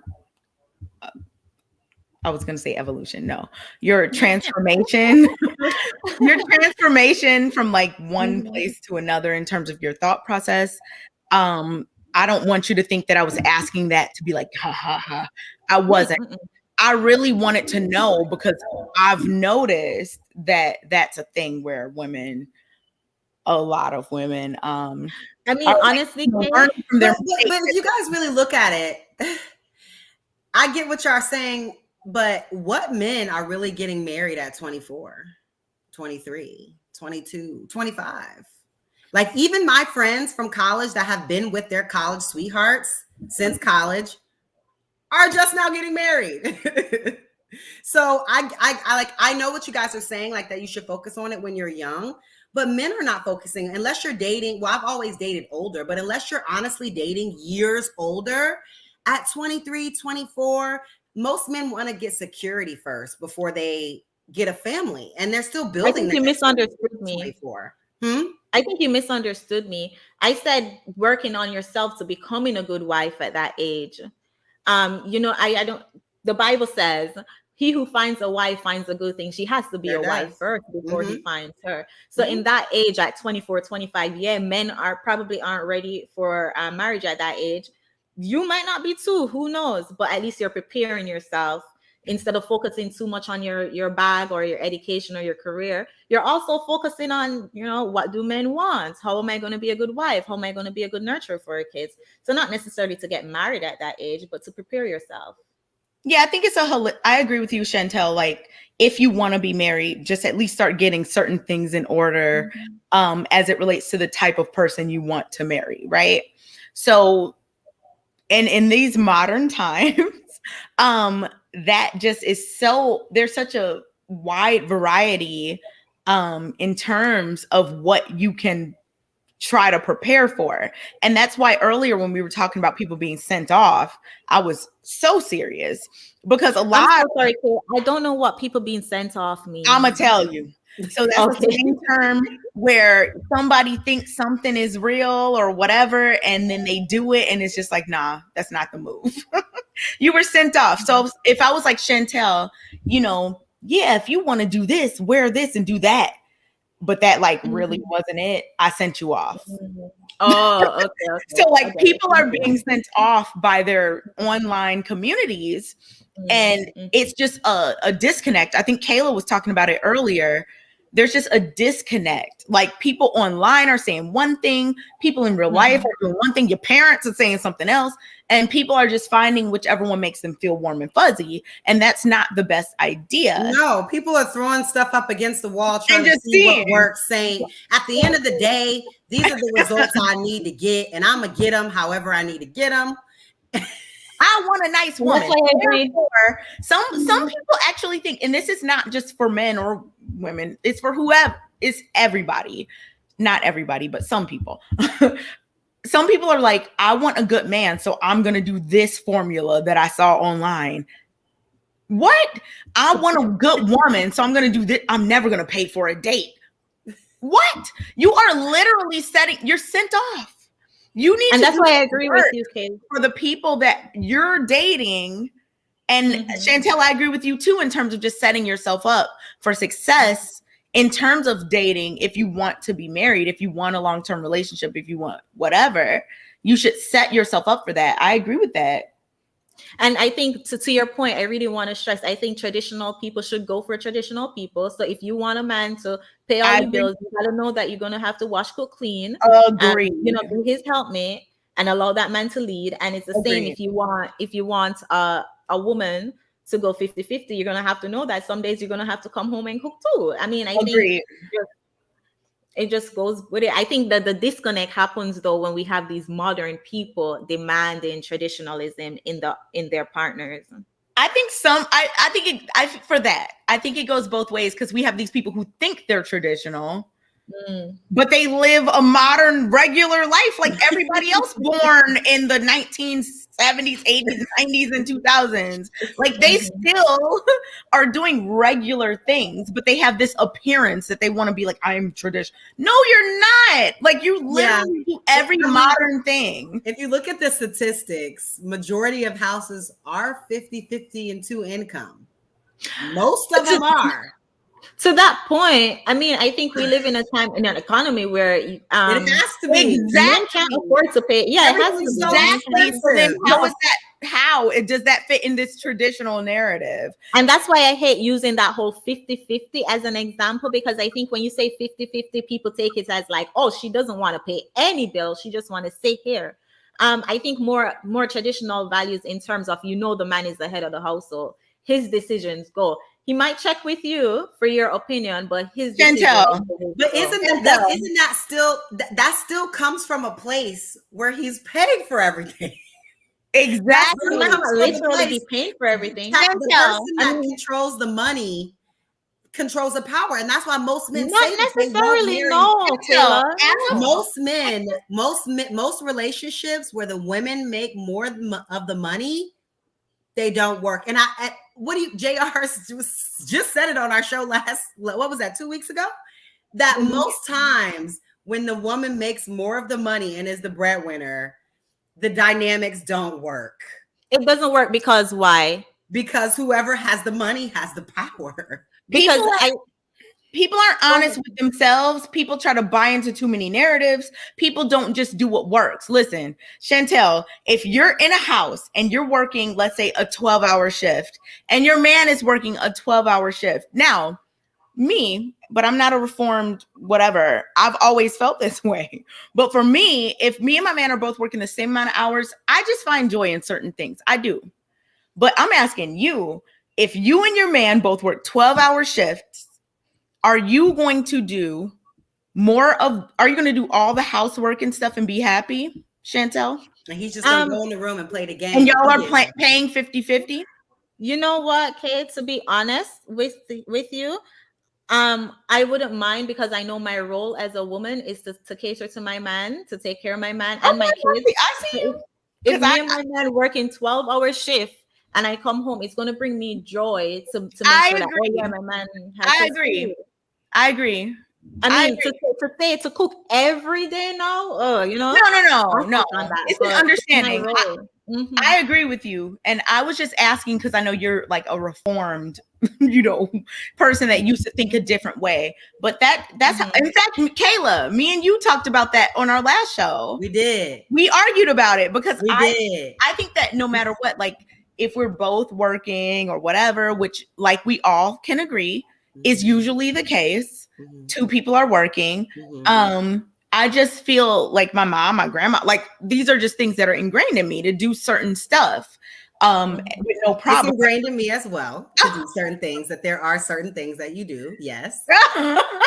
But the argument was, and y'all were coming at me because I said I grew up seeing men do some of these things as well, because it was somewhat of a 50-50 environment. Even though the men were making more money, they still needed the women's money. And so, but it wasn't even about that. It was just about family. It was just about family and unity. Like men can cook. The best chefs in the world are men. That is correct. Oh, yes. Men can cook. Look, Kayla, you like, look, you gotta cook some food. You know what I'm saying? So like, my dad is a bomb cook. My dad used to make me food all the time growing up. Mine too. He makes the bomb jollof rice. Men don't do stuff. I'm like, but they do though, because I seen them. Yeah, they do. My dad even has a particular way that he likes the dishes washed. He's the one that taught me how to wash dishes. It wasn't even my mom.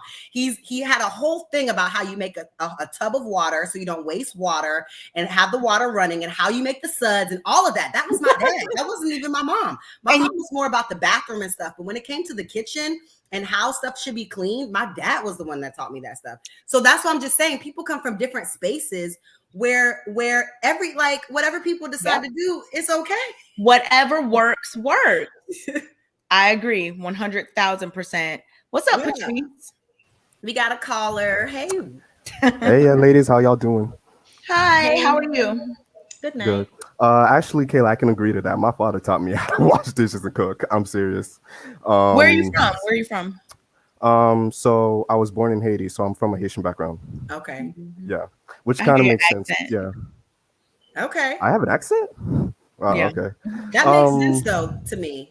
Yeah. Because a lot of Haitian. My dad's Nigerian, and he did stuff like, it wasn't even. I think the whole like women stay at home and don't do anything. It's very Eurocentric. It is. Think of women of color all around the world. They do stuff. This whole stay home and just, I don't damsel in distress is extremely Eurocentric, but that's another topic. There's a time for that though. Maybe I think when that time comes, I'm gonna enjoy that. I have no issue, baby. Do it. Listen, even right over here. I think a lot of that has to do. Well, my dad immigrated here, so he was on his own for a while. Then he had to bring my mom, so he had to do a lot of stuff on his own. So that was kind of a thing. So that's, I think, was just a thing. But yeah, my mom cooks too well, but yeah, it is kind of 50-50 in that case. But I guess for that, in terms of my parents, I never saw my mom disrespect my father. I think that was the thing. So I think that was kind of the thing. Even when my dad retired, you know, my mom didn't disrespect him or anything. I saw that respect my mother had for my father. So I think that's where it is. Do you respect, you know, the man's leadership in the house? I think that was the thing for me. But my thing is with do men care about a woman's weight? I think we do. I think what happens a lot is that we conflate weight with body type a lot. Absolutely. Because, you know, that is a thing. We do conflate weight and body type. Yeah. You know, but it does still play a role, I think, because no disrespect, I'm 6 feet, 220 pounds. Like, even me, technically, he's that big guy I was talking about, remember? Well, 6 feet, 220 isn't really big for it's a man. Technically overweight, but it is. Yeah, technically it's overweight. But it's by archaic BMI standards. Scale, no, but I'm under 20% body fat, so that's why. We use body fat percentage more than BMI, which is much more accurate than what we need to use. So, agreed. But I do think, you know, it matters more because we do like visual appearance. I think that's just us as men. We like, you know, fit women. Like, I'm in the gym 4 times a week. Everyone is visual. Well, true, but like, I hate when people do that. Men are visual. Women are. What?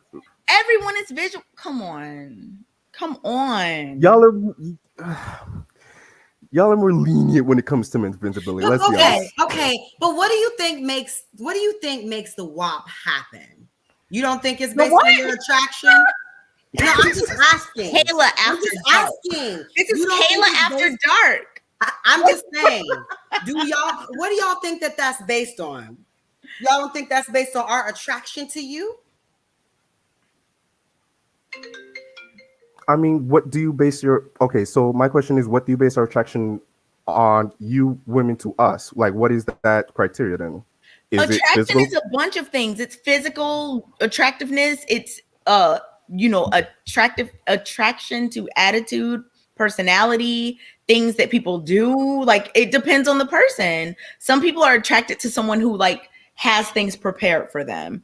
Like, I know my man loves some acts of service. So like I do things for him and he loves it. You know, that's his thing. That's his love language. Yes, acts of service is his love language. And I love acts of service because I feel overjoyed when he's happy about something that I did. So like I'm like into praise. So like I don't think that we can quantify it like, oh, men are visual. No, it has a lot to do with a lot of things. But you can turn that around and I can ask you, what about a woman makes you militant? And are you really telling me it was her joke from earlier? Was it her joke from earlier? No, it wasn't her joke from earlier. It's true. Like, I'm sorry. Like, she could be funny, but unless she's physically attracted to me, I'm not gonna entertain that. Exactly. That's exactly. You have to know that women have a certain level of physical attraction that they want to feel for you too. We're visual as well. Everyone's visual. Everyone that can see is visual. We like to see things that look good as well. I mean, fair. Honestly, I think the whole weight thing is just an issue because I'm gonna say this. I think you ladies should just be fit just for yourselves. Seriously, I think that's a big issue. Health is wealth. Like, I'm reading I'm so glad more doctors are telling women, "Hey, stop doing intensive 40-minute moderate cardio." What was your blood pressure last time you took it? I forget. I think it was What's just your AST 120. and ALT? Hey, people don't know these things. What's your EGFR? Okay, so if people don't know these things, like they got to get on them if they're talking about health. He's talking about attraction. Yeah. Exactly, and that's all I want him to admit. Like, let's not pretend it's all about. Did you floss last night? Oh my gosh. Okay. Exactly. Yes, I do. I have a water flosser, actually. Yeah. Okay, you floss. Okay, you better have a water pick. Yes, sir. Water flosser, electric toothbrush, best investment. But you don't know any of your blood work. You don't know your blood pressure. You don't know anything in terms of that. But you're talking about health. I'm just saying, we gotta be real about it. That's fine. But before we even get that, let's start with just something we can't control: our overall weight. We control all of that. Unless there's something like, you know, something else, some other factor. But you can control your rest. You can control your stress. You can control your dental health. You can control your water intake. You can control your diet and exercise. You can control your you can control a lot of things. Let's not act like weight is the this is why I don't listen, because my thing is, if you're asking someone or saying it's about health, I'm so into health. Okay, what's your 1 rep max for bench press or squat or deadlift? Right now it's 195 for bench press. 195? Yeah. And you said you're 6 feet. And 2 what? 230. Again, I don't bench press a lot. That's why. So, but he I do. But he bench presses. Okay, what? Okay, first of all, why did you ask me my 1 max bench press? Why does that matter? I'm just trying to see if you have any other indicator of anything. And I'm not saying 1 rep max. That's not an indicator of health, though. I know. Thank you. It's not that I'm saying that your 1 rep max has anything to do with your health. I'm just trying to see if you have any data about anything in your life outside of your size. You don't know your blood work. You don't know if you're diabetic or not. You don't know your blood pressure. You don't know your kidney function, your liver function. You don't know any of that. You don't know what you can do at the gym, but you're worried about some. This is why I calculate myself at the gym every time, but I do progressive upper body. What other indicator of health do you have other than your weight or a woman's weight? Which one do you care about next after weight and size? Diet. Okay. Diet to me, well, here's the thing. Yeah, your diet plays more into your weight actually than exercise. I know. Yeah, diet is the main exercise is only like 20% of it. Yeah. Diets are made in the kitchen. But I think the point is I'm saying that if you're not concerned about anything about health other than someone's size, you need to really reevaluate your indicators of health and what you're doing in terms of that. Your weight is a big factor in a lot of that other stuff. Well, you can't ignore that. Kayla, you are a dancer. You're muscular. I am. You are a slim build frame, like you're a slim frame, but you're muscular. Yes. I guarantee that your weight is over what the BMI chart says that you should. But we're not talking BMI index. So then what are you talking about? What do you mean? I'm just talking about being healthy for your size. So then you're talking about what? Yeah, but what she's saying is that quote unquote healthy for your size still has like a guideline. Like there's a standard for like what's healthy for your size. Well, yes, and I get that. Because technically, So she's I'm saying overweight. that there are people that are still over that are still considered attractive and that like still considered healthy. Oh, that's fine. Yeah, that's not a problem. I don't have an issue with that. You don't like certain people that look a certain way and then be done. Okay, you don't care about any other indicator of health except weight. But that's the easiest indicator to see. Obviously, no, I can't look at someone and say, what's that person's blood? What's that person's high blood pressure? If you were dating someone, and I know that, weight, I'm not saying, I know that a certain amount of weight on your joints, on your organs, on your your circulatory system, I know that all these things matter. I'm not discrediting that at all.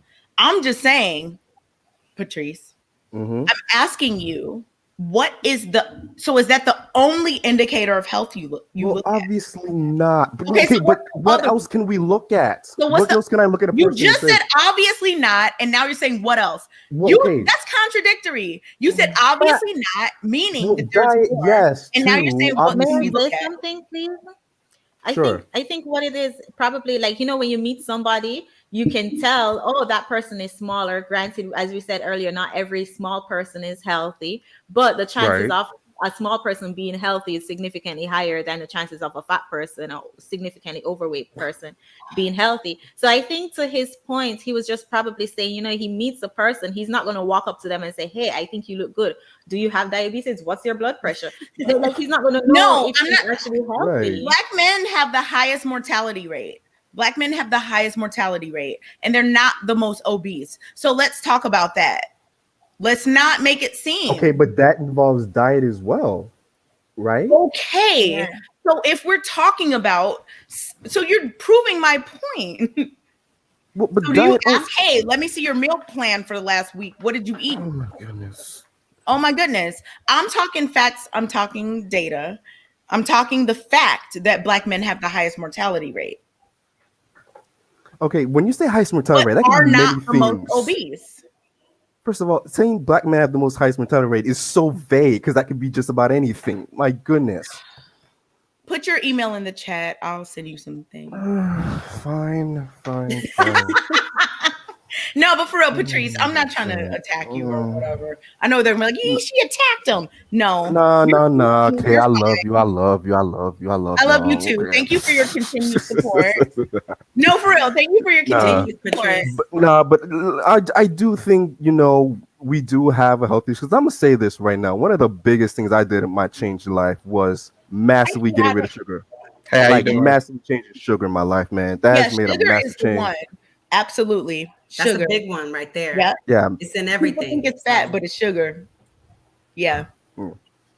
What's up, Chaotic? How are you? Patrice, put your email in there. I'll send you some data, some information. I'm pretty good.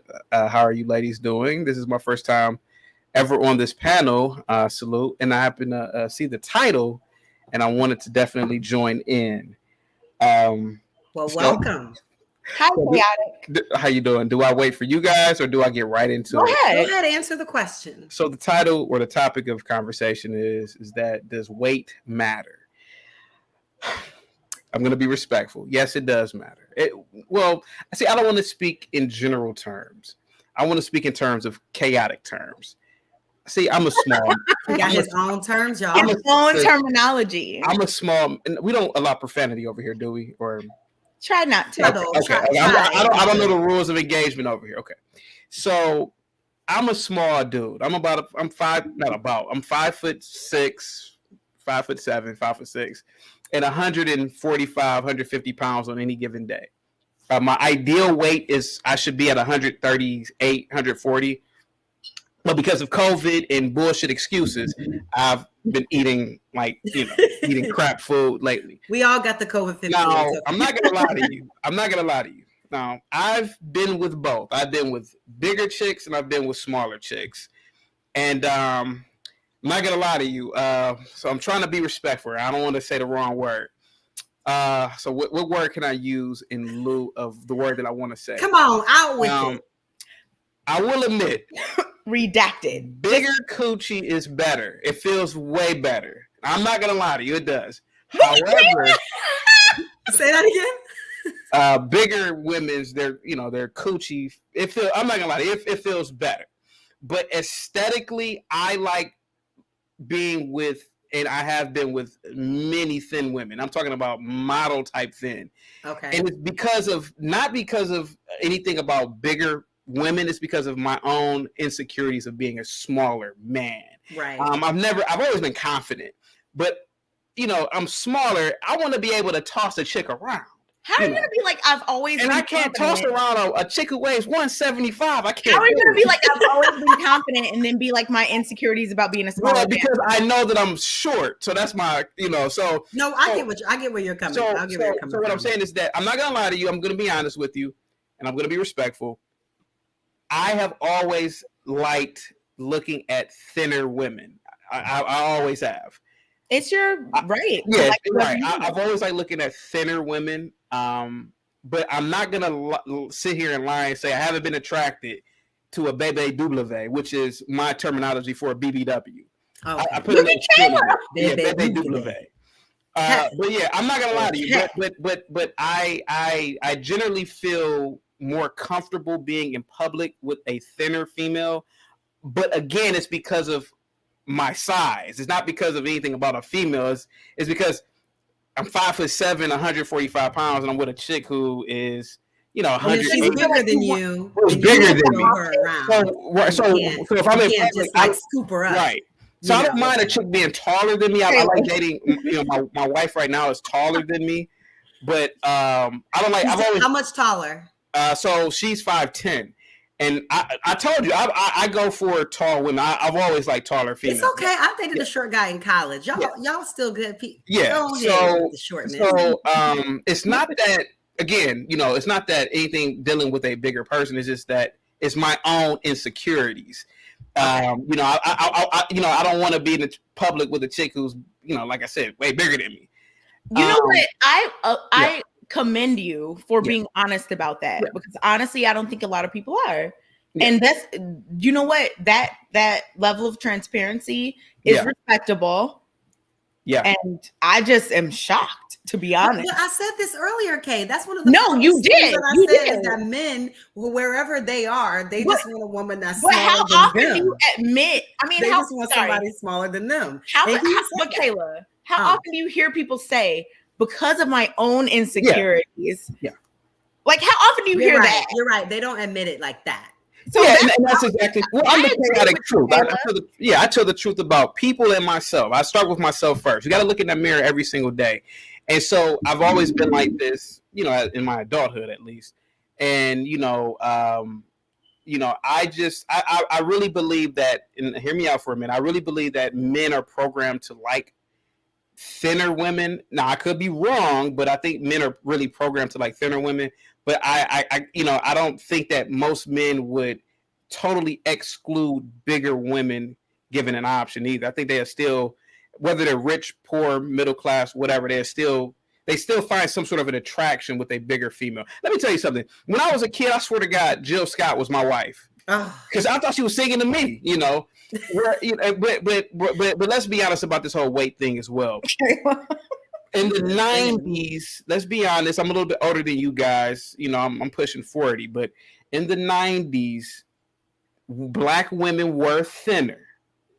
Now I remember that. Everyone was thinner. I remember that, and they were thinner. So everybody. and what I'm saying is that we do have to be more conscientious Absolutely. of health and everything. To me, I'm not the healthiest right now either. You know, I've been slacking off and not working out as much as I used to and running. But we do have to be more conscientious of weight and this whole movement for thickness and whatever. It's good for, you know, some sort of, you know, fetish type thing, but you got to look at the health, the result. I think we have to be more conscientious of health, and everything else falls into place. Absolutely. Get your rest, drink your water, eat your good foods, get your exercise. You're probably not going to be 400 pounds. You're probably just not. Like, I mean, I'm not saying that would never happen, but probably not. So I just think the push should be for health, longevity. You know, I always look at people's skin, look at their eyes. Like, I look at those more honestly than I look at their weight, just in general. I just think we have to, especially as Black people with so many chronic illnesses that you know plague our communities, we have to be very intentional about this conversation. And I think that it's very I was going to use a SAT word, but I think that it's just very we shouldn't focus on someone's size, because I don't think that's the right angle to come at it. But it's programming. Just like Chaotic said, he has insecurities about being small. I guarantee you that comes, or not guarantee you, correct me if I'm wrong, that comes from a certain level of programming where you growing up and everybody are like, you're small. You know what I mean? Like, you're the little guy. Yeah, people always remind Kevin Hart has a whole career based on, you know what I'm saying? Like, talking about that experience and going through life as a little. Kayla, I was a teacher for over a decade. Do you know how it felt when you know how it felt when a ninth grader walked past you and said, "Man, you short, man. What's up?" You know. Some of my elementary kids are bigger than me. Like, and I'm just like, but we just got to focus on health, and we got to focus on the habits that create these outcomes that people are looking for. I think that looking at somebody and saying, "Oh, you're big," isn't as helpful as saying, "You know what? We want you to live a long time. What is your heart health like? What is your liver function? What is your kidney function?" These are things that are going to affect whether or not you're going to be alive in 20, 30 years from now. Because let's be honest, when we focus on that, everything else will fall into place. Yeah, and let's be honest, defensive. A lot of Black men, you know, I mean, I don't smoke weed or anything like that. I do like to get a little taste here and there, but you know, Black men aren't a lot of Black men, you know, we may look like we're muscular and healthy on the physical, but a lot of us, like you said, the whole thing with the liver and heart and lungs, you know how many dialysis centers are in Black neighborhoods? I have noticed that too. Meanwhile, we're out here wondering about someone being like, come on. Let's focus on the part that's important. And I'm not saying that, you know, your size is not an indicator of certain. I'm not saying that. That could be the case sometimes. But if we're really trying to make a change, we really need to push the narrative about what's really important. Your organs are very important. I ran a marathon. My first marathon that I ran it in 2015. I'm not gonna lie to you. A lot of people who were watching me who had better times were bigger women. And like I was salty, like running like behind them, and I'm like, I'm like a minute behind them. Like you know, if you I don't know if you guys run, but it's all about pacing. Yeah, so you already know, like depending on how far somebody is, you already know that they're like a minute ahead. I'm like, God damn, how's this bigger thing beating me, man? So yeah, I mean, like obviously she's more healthier. I mean, I was running a little 15K one time, and I was like, with the little pointer, I was like, I'm doing it. And then as I was getting it's not always about how you look. Passing me, I'm like, what's going on? You can definitely look one way and be healthy. Still, running is different. So thank you, Chaotic. We appreciate that. That was definitely a good example there at the end for sure. So, absolutely. Thanks so much for calling. Thank you. Oh, thank you very much. Hi, how are you? Is it Riva? Riva. Hi. Oh, Riva. I found that out. Welcome. Hello. Hi, Chantelle. Nice to meet you. Hi, Kayla. Hi, Kay. Big up Jamaica. Hey. Big up yourself. When I say Riva, I figured you were Jamaican. Yeah. When I heard you talking, I'm like, oh yes. But two things that I actually came on to talk about briefly, because I know you have a lot of people who obviously want to get on here. But one thing I wanted to say was, sticking on weight, being overweight. So when Kay, you were saying like, oh, you're wondering if it's really just people just like talking about like weight. Do they really care about somebody that they don't know? And Chantelle said something very, very key at that moment. She said, it's more of what that person represents. And that's so true, because we have the conversations, right? And we're using one person who I don't even want to say her name, right? But we're using one person constantly as an example of being overweight, right? You see it literally everywhere on social media, on YouTube. You literally see her name everywhere. And it's more of just this whole like body positive movement and like all of that. It's all well and fine. However, it's doing a lot of damage and harm to our people, because we cannot say, okay, I understand, okay, when you said like you can be unhealthy and be like skinny. That is very true. I mean, that was not my main. All I'm saying is that if we're going to be concerned about health, let's be concerned about multiple indicators of health. That's it. That's all I'm saying. Right. Which is true, which is very, very true. But I think that once you're to a big size like that, it's completely obvious that you cannot be in your best health. Like, I think it's just like that's an outward display of how unhealthy you've gotten to get to that space. And I think that we're like, jaded, or, we're also like in this canceling culture. You can't say these things. You can't talk about this person. You can't, we have to protect them. You're not allowed to. And in actuality, it's doing a lot more harm. Just like, for example, this same, I'm a city girl. That whole movement is doing the same harm as the body positive, community and protection is doing harm on our community as well. So I think they're both kind of doing that same thing, where you can't say, you can't talk about, you can't judge. Riva, who else's health do you care about besides big people? I advocate for everyone's health. Me too. I really do. So let's say someone that's not overweight. Mm-hmm. Like, is there do you also say, Yeah, if somebody that's not overweight, I mean, I advocate for health. Right, me too. But I'm saying, what other thing do you look at people's acne? Do you look at their breath? Do you look at their sclera? I advocate for people not smoking cigarettes. I don't care. Too. I don't care what weight you are. That's not healthy, and I advocate against that. Riva, you know I mean? So like stuff like that, I genuinely do. If I see someone around me, I don't care, and that's just my nature as a person. You don't care what. I'm very around you and what? Yeah, I'm going to get to that. I'm a very like I care a lot, right? So I show it. If you're around me, like we're talking on a platform, but if like we're all in the same room, you're gonna hear me say a lot of different things, because I feel like if I know this, like what? Know this. So for example, if I see someone like you said who has really bad acne, I'm going to find out, what are you eating? Have you? You're just gonna be at a party like. Not even. I noticed your acne. No, not What's even going on? Not even a party. Because what's your gut health like? Hey, I can't. Hey, no, but I noticed that plaque on your bottom teeth. No. When's the last time you've been to the dentist? Like, is that what you do? Oh my God. Obviously, I wouldn't do that at a party, but I'm saying like there's telltale signs of people who are insecure about something, and who sometimes people literally come up to you and bring it up if you're around people. I'm not talking about necessarily at a party, for example, but there's sometimes people, you'll see them pick in your face. You'll see them doing certain things. And if I see you now, you're eating cheese, I'm going to say, well, that this could be because of the dairy intake that you have in your body, that you have this acne in your face. Well, you're eating these fried foods, because it's in everything. It's not just it's not what's said, it's how it's said. Yeah, I agree with that. When you come from a genuine place, they're going to receive it, especially if they know that it's something that's going to help them.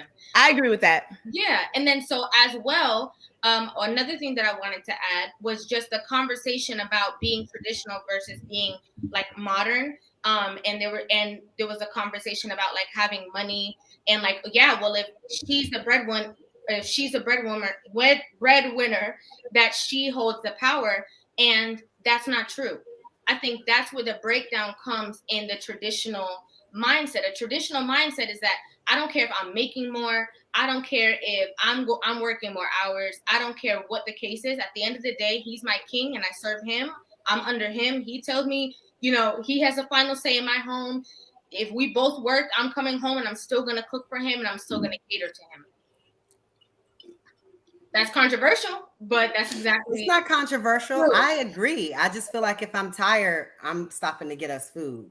Period. Well, I mean, but you know, we both work. I'm just saying, no, like, but it's still the mindset. I'm gonna cook, but not every night. Can we get realistic, y'all? Come on. No, but it's still the mindset of getting food for your man or for him. Exactly. Has something to eat. So it's the question is, do you know what he like? What do you mean by that? Me? Like, do you know what your man likes to eat? Do you know? You have to know. You know what I'm saying? Like, I feel like it just depends on the dude, because I was even talking about this same thing to a guy that is interested in me I've been talking to, and I asked him, I'm like, okay, Kayla, I'm talking to, you know, listen, I'm with Antoine on the whole. I'm single. I'm not popping out with nobody until there's a ring. So y'all don't need to worry about what I'm doing when not. Okay. Anyway, but no, but I asked him, like, how did he feel about, blah, blah, blah. And he's just like, of course, I want you to cook every now and again, but like, I like eating out. So even a lot of times you want to cook, I'm going to want to go out. So that's what I'm saying. It just depends on the dude. Like I understand. He likes to eat out. He likes like restauranting and like stuff like that. So with a man like him, I know that I'm good with my 2 nights a week, and then we're gonna be eating out. You know what I mean? Like I'll cook my 2 nights with him, but versus other men that like, I want home cooked meal every night. Like it just depends on the guy. I definitely understand that, but this again goes to, as a woman, you literally control the health of your home. Correct. So even if you like eating out a lot, no, you're going to go ahead and eat this baked chicken. You're going to eat this stewed chicken. You're going to eat this stuff that I prepared for you, because at the end of the day, we don't know what they're putting in the foods at the restaurant, because we don't see the seasoning that they're using. We don't know if they even clean their chicken, to be honest. The sodium. But there are a lot of places. Come on, sugar. Now. There are some places that you can get quality food. I know I can go to Bolé and get quality, healthy food that is not overseas. You know what I'm saying? Like the same way that you could say, oh, you don't know what they're putting in the food. You don't know what they put in the detergent that go on your clothes that you sleep on every night. You know what I'm saying? You don't know what they put in half the stuff that you use in the cleaning products around your house. You don't know what they put in. You know what I'm saying? So like, I get what y'all are saying. But this is something in terms of food, your life though, like you only get one of these. I think home cooked meals are the best. Your body is your temple, and like I said, it's your earth suit. You literally only get one. So I agree. In there, you have to be conscious of it. And I'm not trying to be like contradictory to you, Kayla, at all. But literally, it's so funny that you said Bolé, because one time, like the first time I ever tried Bolé down here, it was salty. It was me so too. salty. Oh my God. Jonathan Barronville. Exactly. I don't know why people think oh my God. Really, because the Bolé that I go to, that's right, I live in Boca, so the Bolé that I go to by my house, wow, it don't got no seasoning. Really? I always the Bolé on Oklahoma Boulevard have extra sauce all the time. Maybe it depends on the I know exactly what shift. Bolé you're talking about, Kayla. That's so funny. You do? Well, actually, there's 2 of them. Yeah, there's 2 of them over there. I went to the West one, and it was horrible. I'm on the one that's like not too. It's like kind of right off of 95. I know what you're talking about. Yeah, but overall, like I think that you can still get healthy food and eat out. My cousin is vegan, and she's proven this to me, because anytime we go out with her, we go into vegan places because it's a non-negotiable for her. So she's managed to be vegan 10 years. And of course she cooks, but still eats out frequently as well, and has managed to make that happen. So I think that like, if you really want to, you can do it, but I do value cooking at home and being with family. I'm very excited to be around my family this holiday season and like cook, our traditional meals together and stuff like we've always done. That's how I grew up. I just think that like, you know, it just is like everything isn't going to always be the same. Like each week will be different in your household, like, you know. Yeah. And that's realistic, you know, that's a realistic way of thinking. But also, I just wanted to make one little small point. Yeah, go ahead. Vegan doesn't 100% mean healthy either.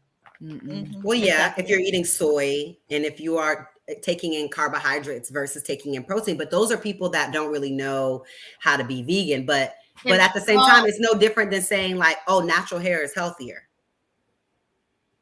Just because you don't have chemicals in your hair doesn't mean your hair is going to automatically be healthier. So there's a misconception, just like you said, just because you're vegan doesn't automatically mean you're going to do that right either. So I get what you're saying. Mm-hmm. Yeah.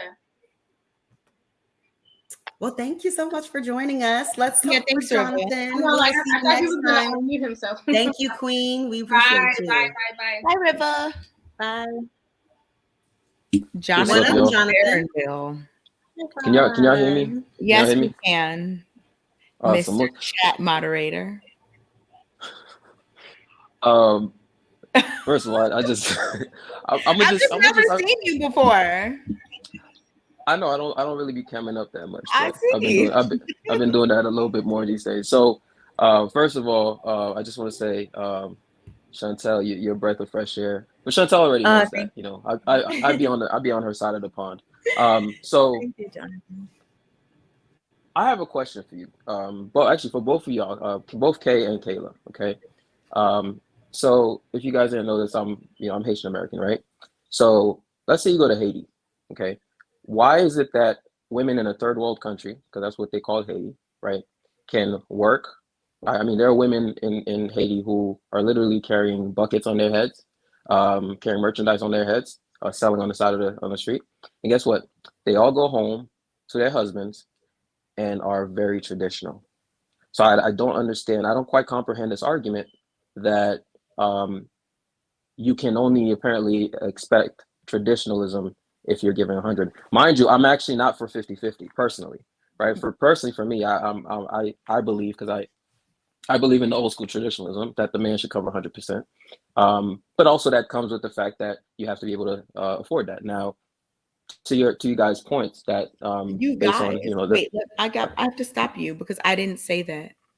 No. Okay, you didn't let me finish my sentence. I was going to say to y'all point that most families have to have both Two incomes. both people working. Yeah, have to have two incomes. Okay. I think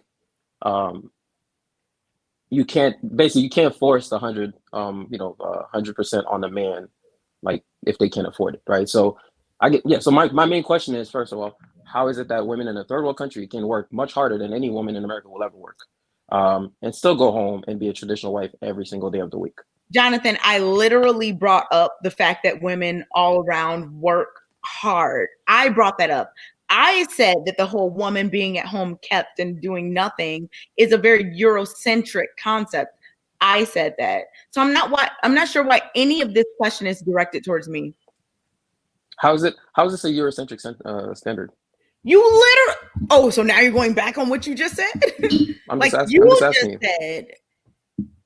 Because you just I get what she's saying. You're saying, how is it that women in third world countries work as well as come home and do the traditional and things? Now he just to argue against me. And she was speaking about how it's Eurocentric that women don't work and just stay at home and just don't even do homely stuff either. They just be at home.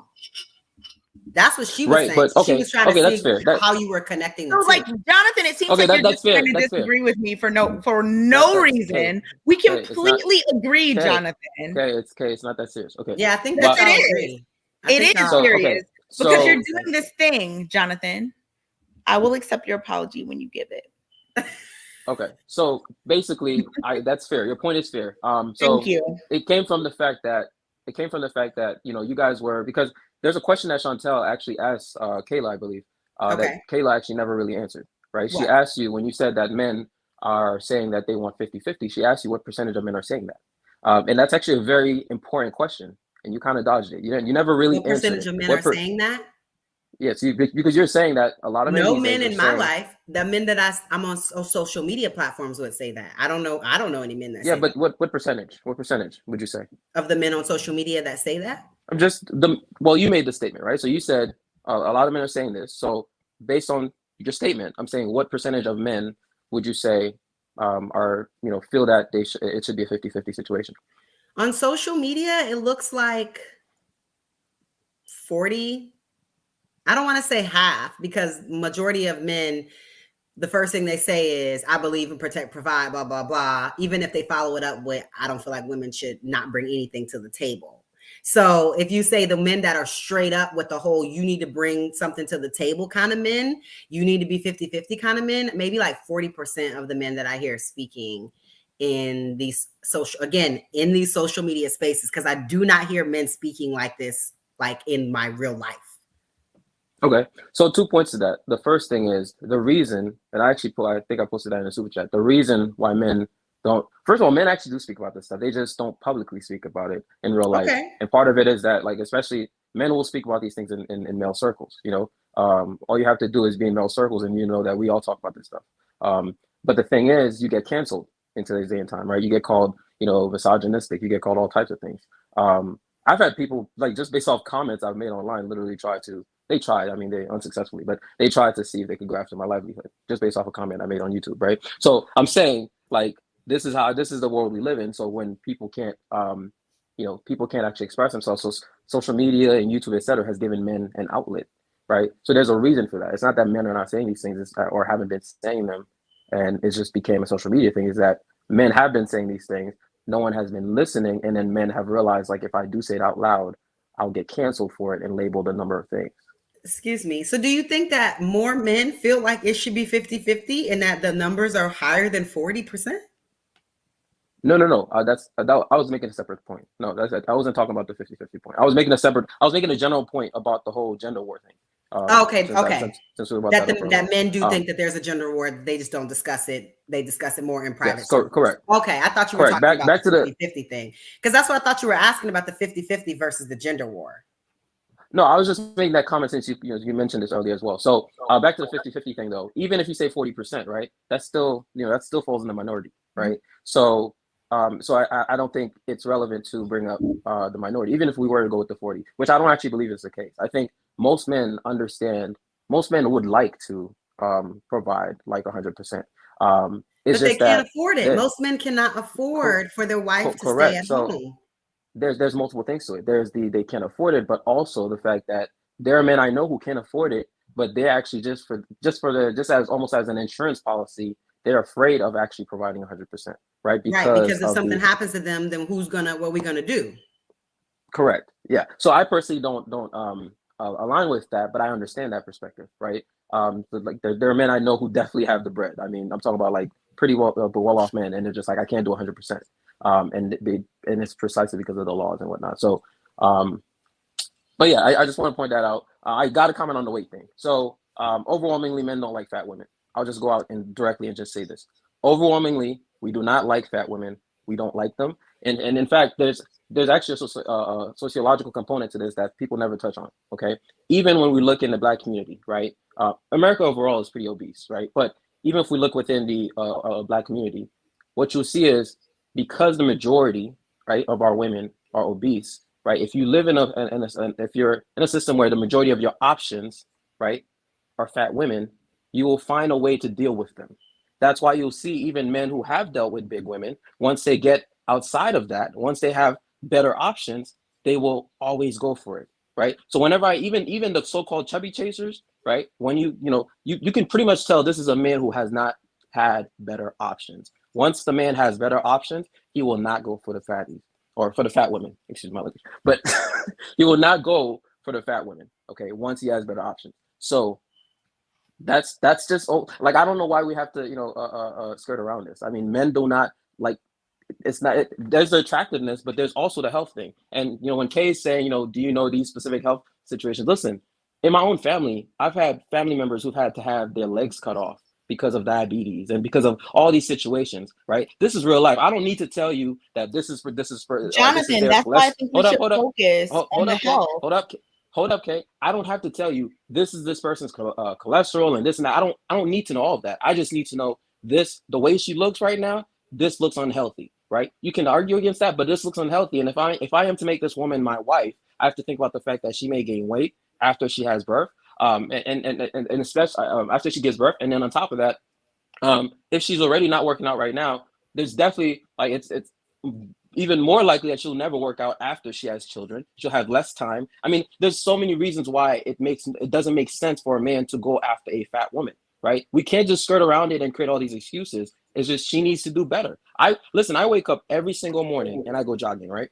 I eat vegan. Every single morning I go jogging. And you know what always fascinates me? I am jogging in a majority Black neighborhood, right? And I rarely run across Black women. Whereas I'll see Becky, I'll see the Latina chicks, I'll see Becky in the park stretching and with her little ponytail jogging from side to side. In your Black neighborhood? And I in a majority Black neighborhood, right? And yet I rarely see Black women out there exercising. Why is that? We got to talk about this stuff. We got to talk about it. We can't just skirt around it and try to force men to just deal with it, right? And the thing is, when it's not just the health thing, but on top of that, you do have a culture where we're pushing this body positivity thing. Like people think that we're supposed to just accept Lizzo. No, she's fat, and this is not attractive. This is not attractive. So, like, Jonathan, do you think you're attractive? You said what? Do you think you're attractive? Yeah, I think I'm a pretty handsome man. Oh, Lord. I mean, I'm just saying, do you think people should accept you or not based on how they think your face looks? And I'm not saying, because I think you look fine, whatever. But I'm just saying, do you think people should accept you or not based on... Now, I can... You want me to... Do you want me to answer that? Well, let him answer. Sorry. Kayla. What? So you asked what I think people should... Because you mentioned the attractiveness. I was just wondering... No, I just want to make sure I got your question. Yeah, where do you draw the line? Like, if you don't like someone's hair, are you like, oh, we shouldn't accept you? If you're like, we don't like your skin, we shouldn't accept you. But the weight like, is oh, not, we don't like your face. No, I'm asking him. I'm just wondering. Hold on. What did Chantelle say? I'm sorry. I couldn't. He brought up the attractiveness. I don't want... Okay. I just want to make sure we answer. Correct me if I'm wrong, Jonathan. You were talking about a woman's weight, right? You said that you saw her, she's fat, she's not attractive because she's fat. Right. But we brought up attractiveness. So I was just wondering where the line was drawn. I mean, she's just not attractive. Like, that's what I said from the beginning. Yeah, and I agree with that, Kayla. Kay, it's not scientific. She's not attractive. Like, I'm not going to give you a science to it. Like, she's just not attractive. And I can tell you right now, most men feel the same exact way. Again, this is why I'll repeat this. This is why once men have better options, once they have better options, what do? They go for those options, right? I understand. Because if you're in a society, right? If you're in Atlanta and you're seeing all these fat Black chicks walking around, right? You're probably gonna have a fat Black chick, right? But then if you end up being able to live in Beverly Hills, if you end up living in Beverly Hills where there's not so many fat Black chicks, you're probably not going to be with fat Black chicks. Okay, but that's a sociological component. I get it, but when you said attractive, I'm just wondering, does that only apply to weight, size, or does that count for all levels? Like if somebody just doesn't think I'm attractive, my face. Let's say I have perfect body, but my face is not attractive. Should people not accept me? Should people not accept you? Should people not accept Kayla? Like, where do you draw the line? What is it based on? Is it only weight? Unfortunately, men are going to choose women. I agree. Whose faces are even less attractive if their bodies are. I understand that, but I'm asking Jonathan when he said the word attractiveness. I just want to know where his head is at. Well, I don't think I fully. Can you ask me a direct question? I don't think I fully understand. Yes, the direct question is, where do you draw the line? Because you said the woman of whatever is not attractive. So would you say the woman with the certain hair is not attractive? We shouldn't accept them. A woman with a certain whatever is not attractive. We shouldn't accept them. A man with a certain face is not attractive. We shouldn't accept him. Like, okay, I can answer that. I can answer that. Do you base acceptance on attraction in general? Or is it only based on weight? Like, should people accept you if they don't think you're attractive, but not accept you if you're overweight? I'm just trying to figure out what is your overarching belief is what I'm trying to figure out. Okay. So, all right. So first of all, you said acceptance. I just want to make sure because you said that. You said So we should not okay, accept fair it. enough. Okay, thank Okay. you. When I said acceptance, I just want to make it clear the Okay. context here. We're talking Okay. about men and male and female relationships. Okay, I'm not talking Exactly. about just society Okay, dismissing I you and stuff agree. like that. I'm talking about male and female relationships. Okay. Got it. So I think some of it we can say overwhelmingly this is how men feel. But for example, I could tell you That's not what I see a asked. chick. Damn, Kay, let me answer the question. You're just going all around. Relax. Let me answer the question. You don't know what I'm going to say, right? So okay, let's see. I think there are some answers that are more universal than others, right? So for example, when you talk about the hair, I can tell you right now, if I see a chick with green hair, blue hair, any of that extra stuff, I will not accept her, right? I don't want that. I don't want women wearing wigs. I don't want women wearing weaves. I don't like. There's a number of things. So correct, right? I'm talking about earlier. You were talking about greater society. Yes, because the weight one, like that's more of a personal thing. Some men may be I'm like, asking what other one is there for greater society besides size? I'm asking you, when else should people not be accepted, or is size the only one that you see for society or men in general? You easily said men should not accept. I think you easily said men should not accept certain women. Do you get what I'm saying? Cool. So, okay, cool. So I would say another one is behaviors rather than just it's behaviors. So for example, okay, aesthetically, let's stick to that. Aesthetically. Mm-hmm. What else should men just I think not weight. accept? I think weight is the elephant in the room. Do you think that's the only one? I wouldn't say. I don't know if it's the only one, but right now, okay. So what's another? That's the elephant in the room. I think it's the elephant in the room. So what's another one? Jonathan, you were talking about the hair. Fine. I could say natural hair. I could say natural hair. Okay, so people shouldn't accept women with straightened hair or weaves or braids or anything. I'm not telling people what they should do. I'm just telling you what overwhelmingly what men want. So you don't think men would accept Kayla or Chantelle? So, okay, keep it 100. Listen, I am a Black woman with 4C hair, and I can 100% tell you when I wear my hair 4C, it's different than when I wear braids or weave or wigs, period. So yes, hair, like weight, is a thing. Even though we brought it, you know, natural hair is starting to become, you know, a thing now. There's still even discrimination in that. It's that they think, oh, natural hair is 3A hair, and that's natural hair. But if you're looking 4B, 4C, then there's still even discrimination in the natural hair community. Yeah, for the type of discriminate. So some very people much so, the hair impacts the attraction. Like for some certain people discriminate. I think that the thing is that Jonathan was really vehement about his views in terms of we should not accept, men don't accept about certain sizes of women, but he can't name any other thing that men should not accept. And he said hair, but I don't know. So Jonathan, do you think men the same way men in your opinion should not accept an overweight woman, do you think men also should not accept a woman with fake hair, straight hair, or any hair that's not natural? Yes or no? I think yes. Well, the thing is, I wasn't talking about should. I was telling you what men generally want. So okay, so do you say what they should or should not? I'm telling you, men overwhelmingly don't like fat women, and men overwhelmingly want women with natural hair. That's what I'm saying. So you said, I agree. My point is very clear. My point is very clear. That makes sense, Jonathan. That makes sense. I get because like overarchingly, that's true. Muted. I get it, Jonathan. No, we can hear you. Okay. Oh wait, y'all can't hear me? Yeah, we can hear you, man. Oh well, I mean, I think we draw the line at things that you can change. If you can change it, then you should try to be the best version of yourself. That's how we judge your character. One. What's the other one? What are the other ones? Things that you can change. Okay, wait. What else? Well, like you said, you could change your hair. So do you think men shouldn't accept women that don't have natural hair? I don't know if we could talk about shoulds. I could talk about what is true and what isn't true. So do you think men don't accept women that don't have natural hair? I think largely they don't like it. Now, I think that men have less options on average, so they will go with what's available. Exactly. But largely they don't like Kayla it. and Chantelle, please continue. Hey, have you ever seen a big woman get out of a limo? Chantelle take this one. Have you ever seen a big woman get out of a limo? Okay. Let's talk about the other. Have you ever seen a big woman in VIP? Let's talk about the other thing. You know Excellent what? point. So you said Excellent medical point. You know hair. what? The skinny girl is That getting in the stuff. The is big friend is not getting in free. because I was Let's just keep in it a buck. VIP and someone asked one of our larger friends to not be in VIP. I've definitely seen And this has happened. I don't know why women times. cap.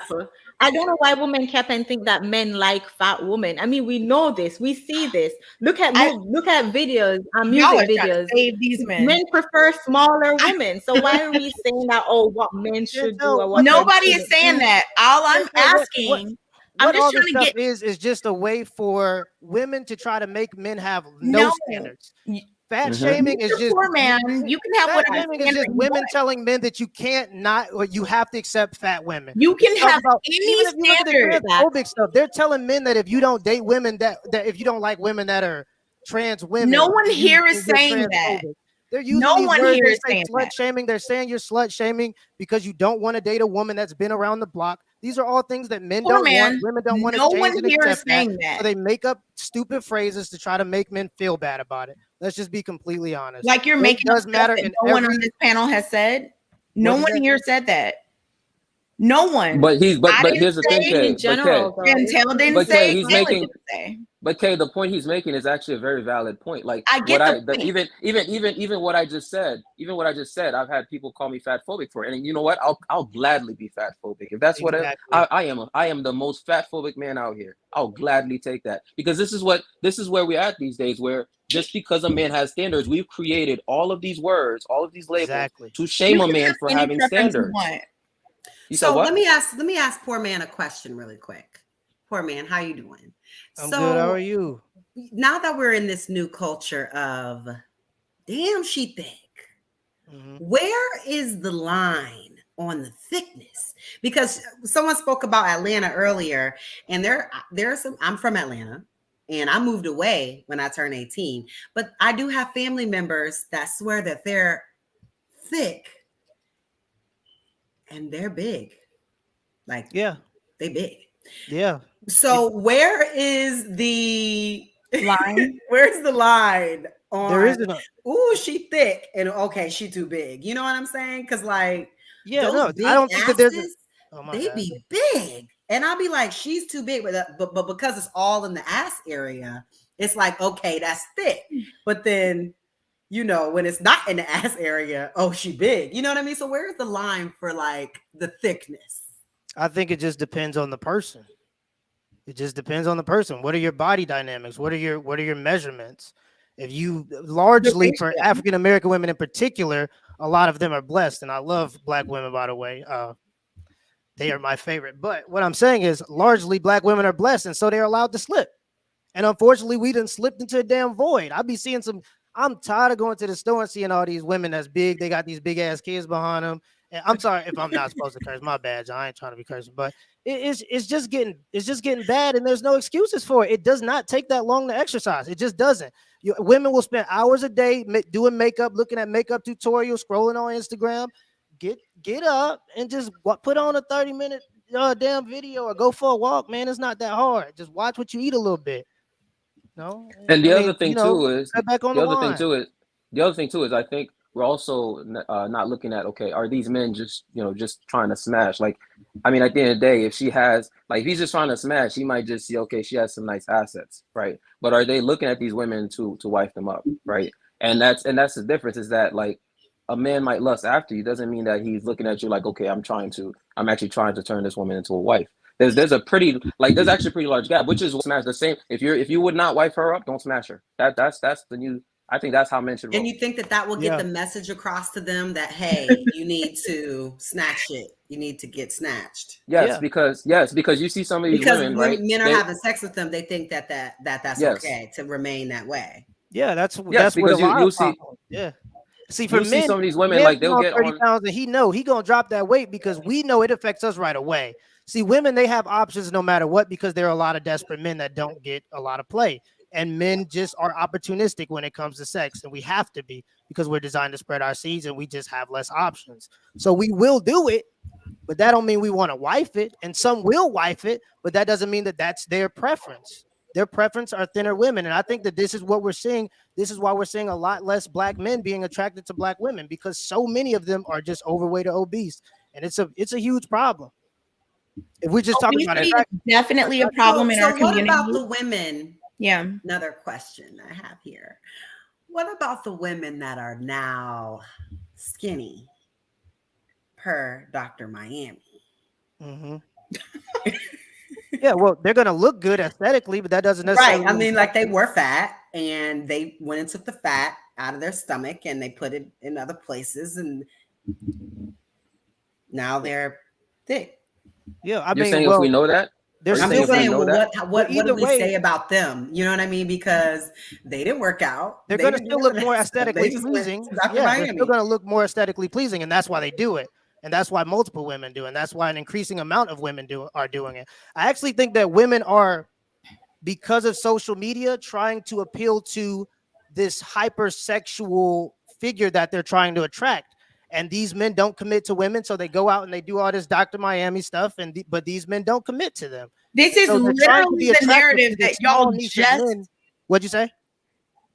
How are you then gonna? Hold on, let him finish. I want to. What were you? Let him finish really quick. Because I was trying to figure out where he was going. I was just talking about another problem. This has nothing to do with weight, by the way, so I probably won't go there. But we can stay on weight all day. And at the end of the day, it's going to affect you aesthetically, and it's going to affect your health as well. Sorry, Kay. It just does. And the thing is, we know. Just being ill. Don't say sorry to me. I am all about health and fitness and whatnot. Anyone who knows me in real life knows that I am way into that. I am. I'm not.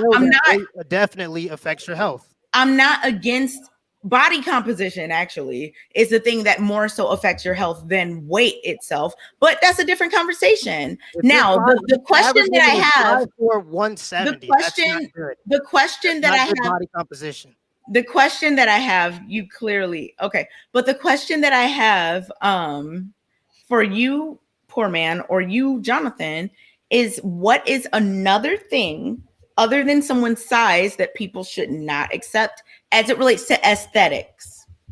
Well, we could talk about stuff that people don't accept. Women don't accept the man. No. Because the word used was should not. Should. But we don't live in a world of should. Okay, we live in a world of ours. What is the reality? We don't live in a world of this should. I think it was before you came on. So maybe Jonathan. Why are you trying to put us in a corner? Like the question. I'm not putting you in a corner. I'm just trying to make sure that you can stand on what you're saying. Because we're telling you, we're not making. She's doing is listen, she's we're not saying because we're she not understands that she's going to lose the weight debate. So she's trying to drift over into another section. But the fact of the matter is, your weight does matter about your health, and it matters in your attractiveness. That's the end of the day. Can y'all hear me? It was just a little freezing moment.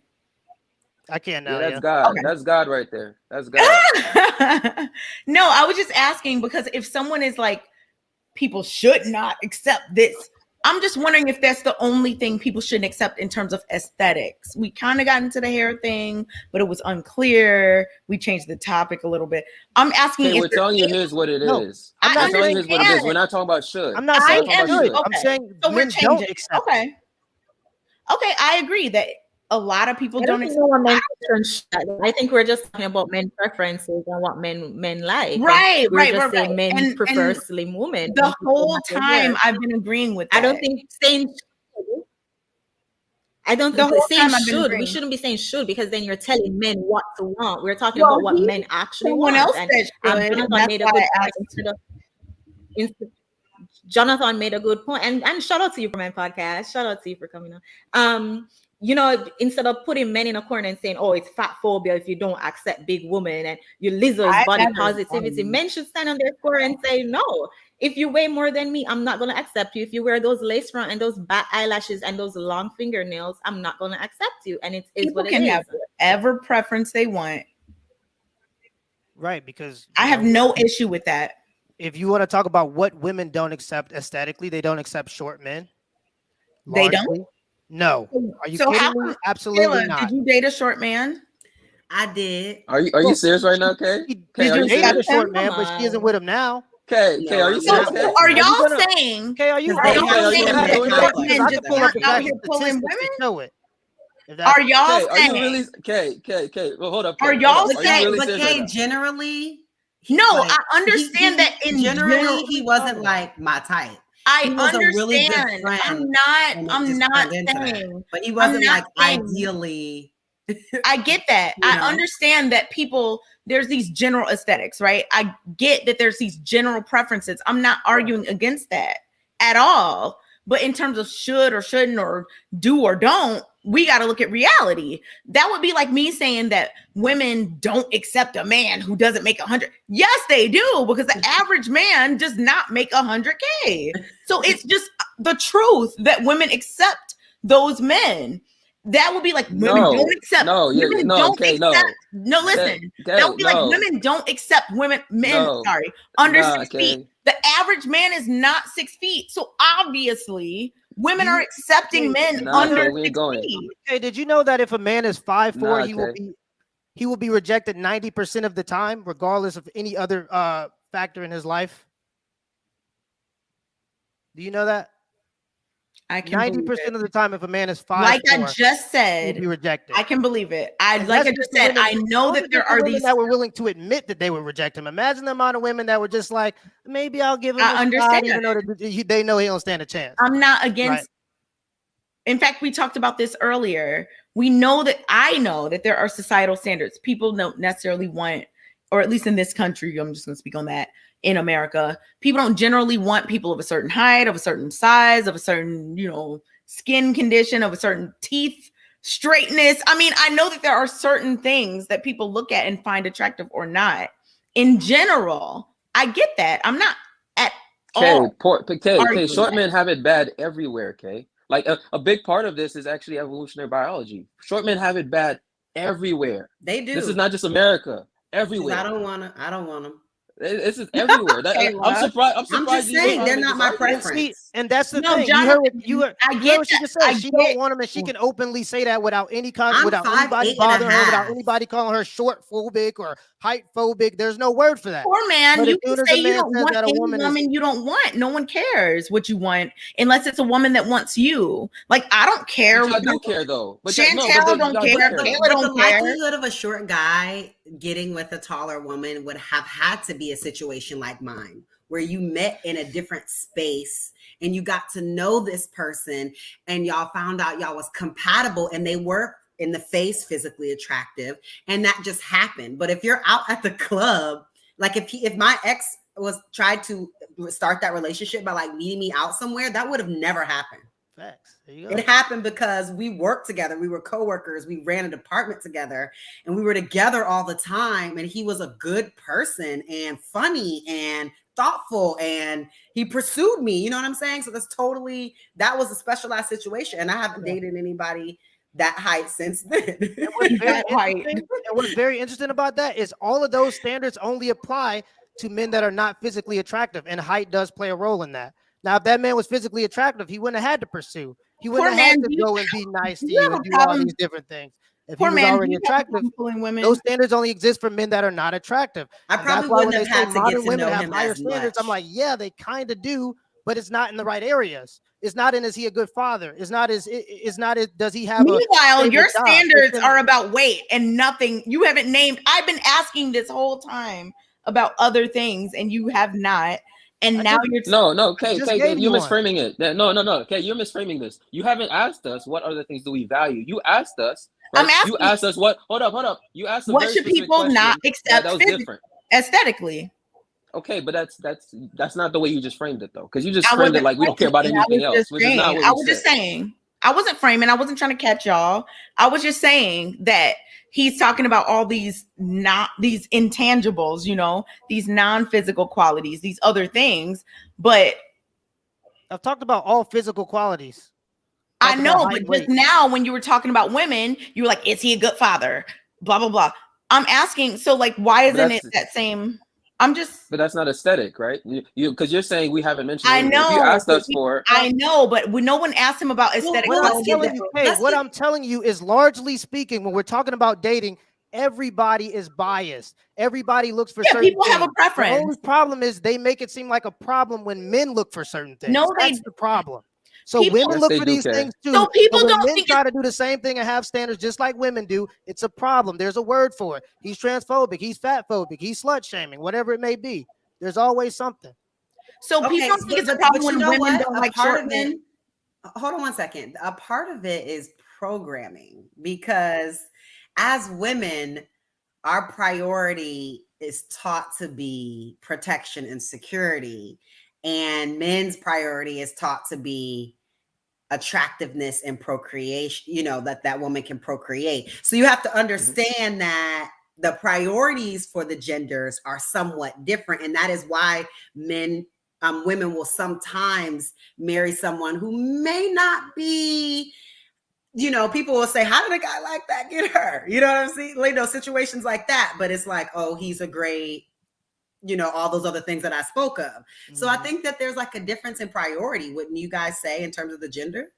Yes, you're Yeah. correct. Oh, there You're are. correct. But the thing is this, right? Look You're at Bill correct, right? Gates' wife. Because Look the at thing Elon Musk's is, wife. Jeff Bezos' because the thing wife. is, attraction isn't symmetrical. It's not, right? It's not symmetrical. That's precisely what essentially what Kayla was saying, right? So we're not looking for the same things across genders. We're not looking for the same things. So, but the point that Poor Man's Podcast is making is very important, because whereas on the female side, she can have all these standards for men, right? And there's no shaming words for her. For men, on the male side though, we literally create words to shame men for having standards. Like if you think of every type of standard a man has for a woman, there's a word for it. Think about it. Literally every type of standard that we have for a woman, there's a word for it to shame it, right? Yeah. Every type of standard. And it's like, but there's no equivalent on the female side. And So what's- we do absolutely shame men. We do absolutely shame men for having standards. Every time I've ever said I don't like fat women, I've had somebody tell me I'm fat phobic. It's like, okay, whatever, then I'm fat phobic, right? It's like it's trying to shame you to I guess to just like it. It's like, no, you can't. No matter how much body positivity you put out there and all these, you know, plus size stuff and whatnot, you're not going to change what men find attractive. It's not going to change the male psyche. It's not happening, right? It's just not happening. It's either you're not gonna find the man you want, or you're just gonna end up you're just gonna end up single. You know, Right. so it's And not happening. And the big part of it, it's biology. I don't even think it's programming. Like a lot of people like to do the nature versus nurture thing, and I think a lot of it is nature. When we talk about dating standards, don't nobody want no big woman. Don't nobody want no short man. That's just how it works, and that's how it is pretty much universal, except for in third world countries where they see eating food as like a big deal because not a lot of people have a lot of food. So in those countries, that's the exception to the rule sometimes, right? But I mean, this is all biology. Like, so we're talking about something that's hardwired. And Kay brought up a bunch of billionaires. I don't know what point Kay was trying to make with bringing up Jeff Bezos and Elon Musk. But if you did see that video very recently, I think it was yesterday that it was kind of making a little spin on social media. It was Jeff Bezos' wife looking at Leonardo DiCaprio. And you'd see that if they were in a club, she wouldn't be going for Jeff Bezos. She was going for lusting. Leonardo DiCaprio. And that's just how it works. That's the matter. Now, Because we that can man cry is about it, or you fine. can try to Okay. all the things that you can fix. Your teeth, try to get braces if you can afford them. You can't do nothing about your height, can't do nothing about your skin, so you shouldn't judge people based on those things. Your weight, try to do something about that if you can, you know, like things that you can change, try to do something about it if you can. It is what it is. Now, I don't recommend no surgery, nothing like that. Just try to be as natural as possible. And I mean, just try to be the best version of yourself. I think that's what society wants. And we like to praise the people that try to be the best versions of themselves. Those are the people that we tend to put on pedestals. We don't put fat women on pedestals. They're trying to force it, but it ain't real. It just ain't. A lot of bigger women I see with bigger men. And that comes back to my point that I said at the very beginning of the live, is that as long as you're smaller than them, generally it works. Because a lot of like large people I see with other large people. Do y'all not see that? So it's like, you know, I mean, as long as you're smaller than him, then it should be cool. Like, you know? Yeah. But even the bigger man, though, if he has a bag, right? If he has a bag, if he has a it's very bag, different. No, but I'm talking about regular. It's very different, people. yeah. Regular right. people. But if he has a bag, he's not. You already know. He's going skinnier. You can tell the standards are different because when you see Lizzo, she got a bag, but her she ain't got no more men. No, her she men just are still posted. the same. She just The posted men a picture with somebody that looks skinny. Yeah, I mean that could be the case, but look, I mean, I'm telling you just right like now, the last guy she paid. I'm telling you right now, just like the last guy she paid. because she paid another guy one time to go to the beach with her and whatnot. Yeah, but that's Oh, what I'm wait, saying. wait, what? We want different things. Okay. If a man, you look at Biggie, he was big, black, and ugly. He said, Is he paused? I think But I get what he's he's saying damned. about Biggie, because for me, he would have. Damn, he was dropping a gem and he just froze. I don't know what happened to him. But I know he was about to start talking about Biggie Smalls, and that Biggie Smalls didn't have a bag. Or No, I think he was. if Biggie Smalls was regular, he wouldn't have been able to pull somebody like Faith. I don't know what he was going to say. But that's correct. No, I'm pretty sure that's what he was going to say, because you could just observe, literally just use your eyes and you see, like, if a big guy who has a bag, okay, he doesn't have those issues. But the thing is, a big guy who, who's just, on his ass being lazy or whatnot, and by women, he's looked at as a bum. Like, he's not going to have any options. He's not going to have any options, right? It's and true. so that actually does become important, even on the female side, but only if you don't have resources, which proves the point that it's not symmetrical. Because on the opposite side, like, it doesn't matter how much money Lizzo has, she will not have certain options. She just will not, because she's not attractive. Well, okay, this is the most quiet I've seen you. No, because I understand that y'all had a lot to get off your chests, so I was just letting you. Oh gosh. Do you want me to talk? Like, what's up, Omar? How you doing? Hey, what's up, girl? Y'all don't like when I talk. You don't like when I don't. Like, I'm not sure what you want from me, Jonathan. Oh Lord. Go ahead, Omar. Omar, would you What's like up, to answer Omar? the question of the evening?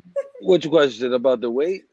About the weight, yeah, the two questions of the night, about the weight and about the gender war. I don't know. I think the weight thing gets a little silly. When you're talking about dating, you're talking about your own specific wants and needs. So it's kind of silly to just be like, I think all men or all women should want this. I want what I want. I don't give a hell what somebody else wants. If you like fat women, if you like short women, tall women, skinny women, black women, Puerto Rican, I don't care. I know what I like. Exactly. Whatever you like is not about to affect me. But I will say, in general, men don't want a bigger woman. But it's like, if you're giving someone an option of anything, well, what kind of car do you want? I would love a Lamborghini truck. I have a Subaru Legacy. You know what I'm saying? Like, I have to live in the real world too. Like, I'm not some six-figure earner. I made like $61,000 last year. I'm not around here acting like I'm about to pay some woman's mortgage and pay her car note. I'm not. You about to work too. You know what I mean? So like, I'm a part of that 85% of real people or average people who just are out here, have to actually deal with real life and not like what, I guess, what sounds cool or what doesn't sound cool or what doesn't look good. But the brothers are 100% right. No guy wants to be with a bigger woman. If given the choice, you're gonna build, a perfect thin woman with a big butt, big boobies, pretty face. But that woman is in rare supply, just like the man who makes six figures is. So I kind of look at it that way. So the slim woman is the Lamborghini, and the big woman is the Honda Accord.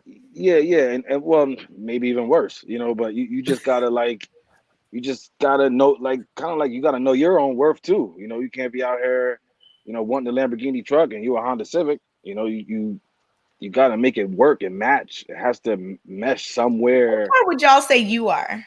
Omar and Jonathan, what car do you think you are? Oh gosh. I don't know. I'm a Subaru Legacy because that's what I got.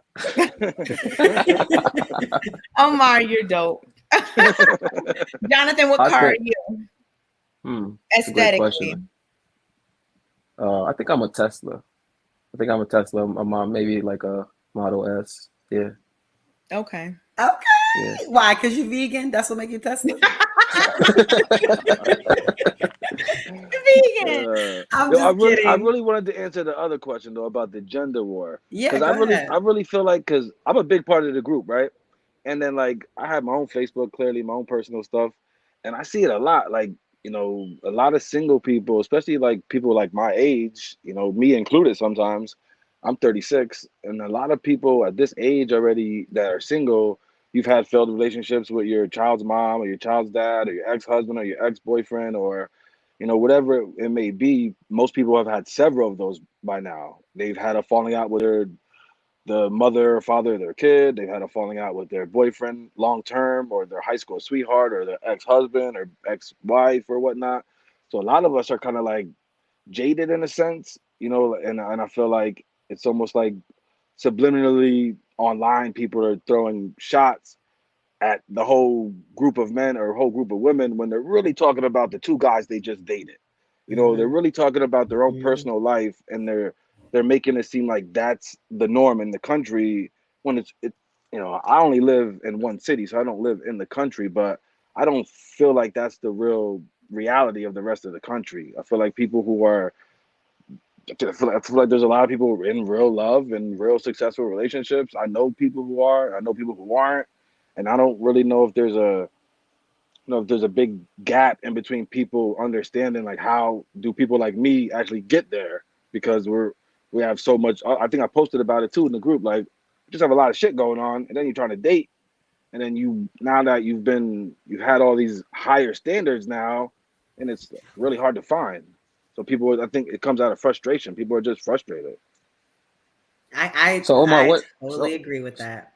So Omar, what do you say about the declining marriage rates and the increasing rates of divorce? Honestly, you girls probably gonna like this, but I think women are too caught up in being happy. Like it's a lot of women. I feel like make it a guy's responsibility to make them happy. Um, I hear it a lot. I know two women personally that got divorced from very long-term marriages, and I asked them, "Oh, the guy, he wasn't cheating on you, he wasn't beating on you, he didn't make any kids, he works. Why the hell you leave the guy?" And it's, "Oh, he wasn't making me happy." And I don't understand what that even means. You know, if You you're said married people, right? yeah, Yeah. they're divorced now, but it's like I But that can't was their reason. understand. Yeah, their reasons was to me they were unhappy, and Yeah. as much as I try to coax out of what's really, because that's so cliche, and it never really is a real answer. It's just like I don't know what a lot of women expect marriage to be like after 20 years. I clearly don't know what it's like because I've never been married, but I don't know. I would suspect it's not still wake up in the morning and you're super excited to look at this look at this person, This is what like I was talking about when I said sent off. Like, I think a lot of people have this fantastical idea of what things are supposed to be. And they don't really I think a lot of people just want to be married. yeah, they want the ring, they want the wedding, but a and lot of people they don't want want to to be do all the married, rest that comes along with it. and they're Men just and not women. marriage material, and that's Yeah, okay. yeah. Like, if you don't want to stay with somebody through the thick and thin, whether you're happy or sad and whatnot, and of course that's outside of abuse or anything, any extenuating Anything super egregious. Yeah. Exactly. I'm not talking about that, but just in general, like, there are ups and downs, and that is part of life. If you're going to be with a person forever, like, that's something I think a lot of people don't think about. I think a lot of people just want the fancy, whatever, the title, because it's the end all be all. You are literally judged for being unmarried. Like, it's But like, don't you're y'all not married, but you're not married. Don't y'all realize? So people try to find someone. I need to find someone. I need to find someone. I need to find someone. And they find someone. Okay, box. Okay, box check. Okay, that's enough boxes. Let's do it. Like, and it's like they're not even friends with this person. Or they get pressure. You know what I mean? They get married because of outside pressure. Just other things. It's time to get married. Your clock is ticking. Or like, yo, y'all been together as a 10 man, years. When you y'all need getting to married? be a real man and stop running pressure. around here with all these societal pressure. You know what I'm saying? And then it's like, okay, I also think people switch up in a marriages too. I think some people probably enter marriages with good intentions, but not understanding their roles. And I mean, I can speak on the woman's side. We spoke about this briefly earlier, how the traditional roles in the relationship, and women going out to work but neglecting their at-home traditional duties. So I think in my observation, a lot of the reasoning for marriage is just not understanding our roles, and then come like arguing with each other, because even going back to the cooking thing, you come home, you tired, you guys didn't establish a role that, okay, it's your role to cook. And then that's an argument right there, because it's like, oh, who's going to cook? Who's going to do the dishes? Who's going to do this, whatever. So I think that could be an underlying reason Yeah, and I to had an issue kind of like what Kayla had said earlier. She had said something about we both work 12 hours, we come home, and you're not gonna be doing the dishes while he's upstairs playing the PlayStation or something like that. Like it kind of works both ways though. So if we both work and then it's trash night and I'm outside breaking down cardboard, sorting out the trash, doing all that mess, and you're reading your book or making a face mask or whatever, am I supposed to feel some type of way? It's just like Face mask. I'm sure everyone's old enough to have lived with a partner already, probably. So like when you do that, there's way more that goes on to running a house than just cooking and cleaning. Like there's a ton of work that has to be done.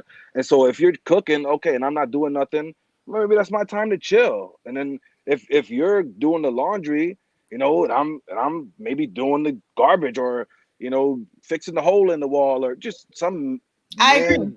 gender role type thing. Like I think Kay said it before too. It seems just like what Kayla comes across as like it's tit for tat. Like I'm not going to do that if you're not going to do that, or if you're doing something, I'm not going to do that. It just seems unfair to a guy to feel like, okay, we both come home from work, I can't go chill for 30 minutes because you don't want to see me chilling while you're doing dishes. That's like so no, I get where you're coming from, and it's not tit for tat. My point is just like I said, growing up, my mom did majority of the cooking, but my dad did as well. It's about whatever needs to be done getting done, and you not saying, oh, because I'm the man that I can't do it. Just like I told Kay, like if the trash stinks, I'm not waiting for you to get home 5 hours from now for the trash to go out. I'm gonna take it out. Not about to stink up my house with this trash. So take it I out don't to the feel like I'm a backyard. woman. You're not about to wake up at 4:30 in the morning and put all the trash out to the front of the house. You might take it out to the back to the porch real quick, 2 steps, but you're not gonna wake up at 4:30 in the morning and take it out to the front of the house. No, you take it out at night. But Kayla, you're talking about an extreme garbage circumstance, like you're cooking But this is not extreme. But let's say you got some seafood, some broccoli, some things that are smelling some type of way. Okay, but all I was saying is that there shouldn't be like an absolute that like you cannot step foot in the kitchen. You cannot. That's extreme. No one ever made that. That's all I'm saying. Amanda, I know me personally, I just never felt like I should come home and have unknowingly obligation to cook when it's like, what you been doing? Like, why would you expect me to cook? Like, the standard should be for me. And knowing like my ex-girlfriends, they knew I'm not the greatest. I can make some steak, I can make some chicken wings, but other than that, I'm kind of limited. So why would you even expect me to cook? It's like you have a family, just like we have a family here. They want their mom to cook. They don't want me to cook. That's ridiculous. So you know what I love about this, Omar, is that you guys actually just proved the point of why this so-called gender war exists, right? Because none of what, like earlier, Omar, you said that some people may be jaded or just they're based on past relationships, etc. And then you guys talked about women just wanting the folks just wanting the marriage and the ring and the experience. The wedding and the ring, etc.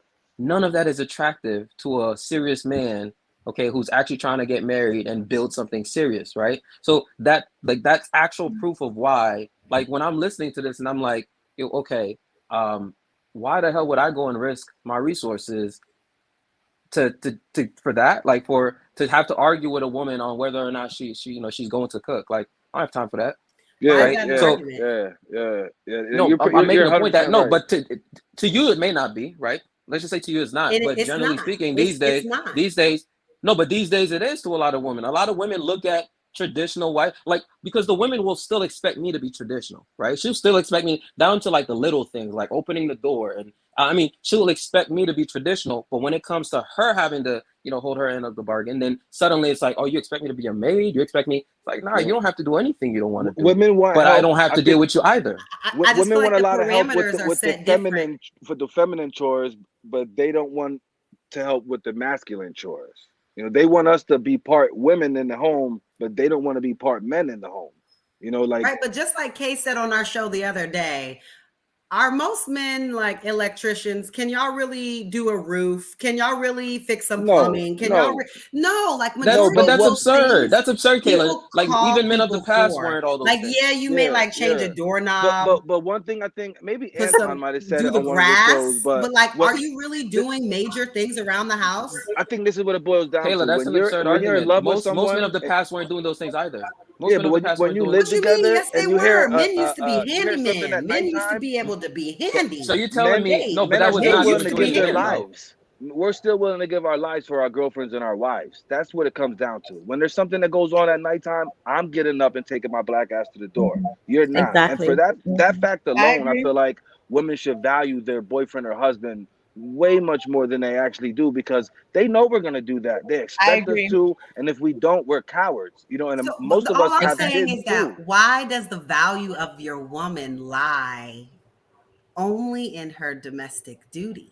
Because that's the only Not thing that only in that, matters. but that's a very important That's the factor. only Yes. thing that matters. I don't This care is what No, you why do I'm at saying brother- not work. only. That's No, I'm that's saying my not only only, but that's value to This is- you is Kayla. what I can do domestically. This No, is I'm not saying this that's is the why only one. I'm earlier, saying that's Omar.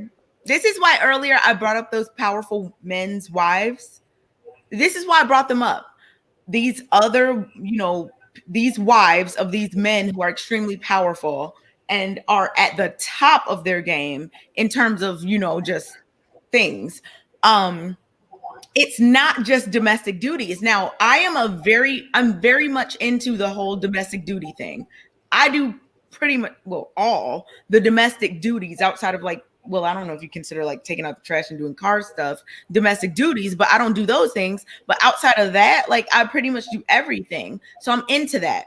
But I'm saying that when a man is picking a woman and a man is actually trying to have his life together and do, things big, it's not just can you cook and do my laundry. You can find anybody off the street, anywhere, to do those things. The thing is this woman going to support whatever it is, my big dream that I have? Is she going to be there? Is she going to is she going to be there the late nights that I'm trying to do this and that?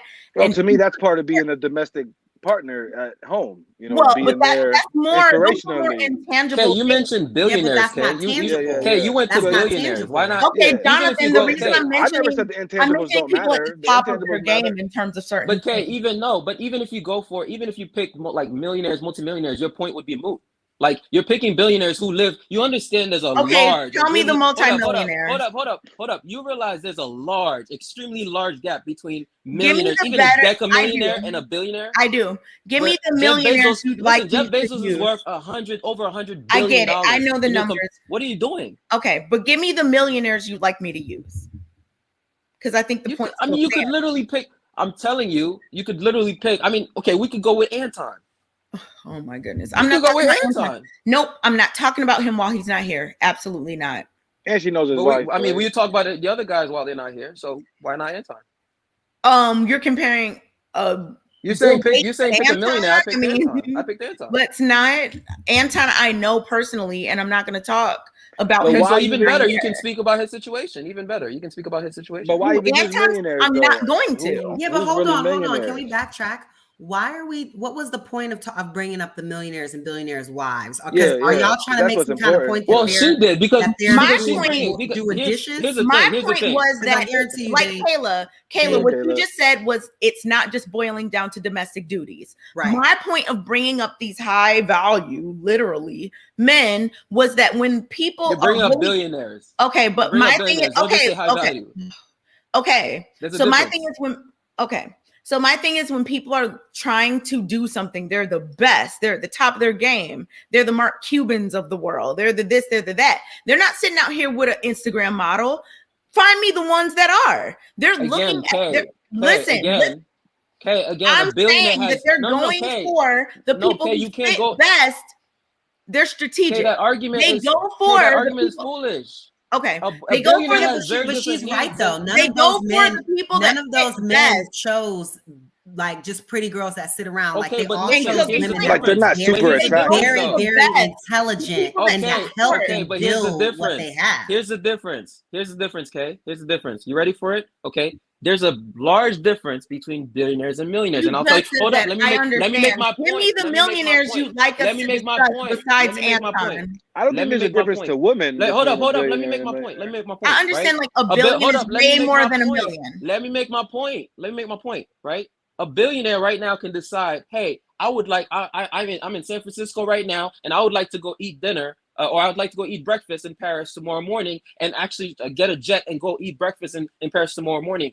Even the average millionaire cannot do this repeatedly, right? So the reason this is important is because a billionaire lives a very different life than a millionaire, so they have very different needs. So they'll look at women very differently. If they're marrying, they're gonna look at the woman very differently than even a millionaire would. You cannot just go straight to Jeff Bezos. Jeff Bezos has very different needs. Jeff Bezos probably doesn't want to use. Wait. But Kay, I thought we were speaking about their wives, women that they were with before any of them had any money.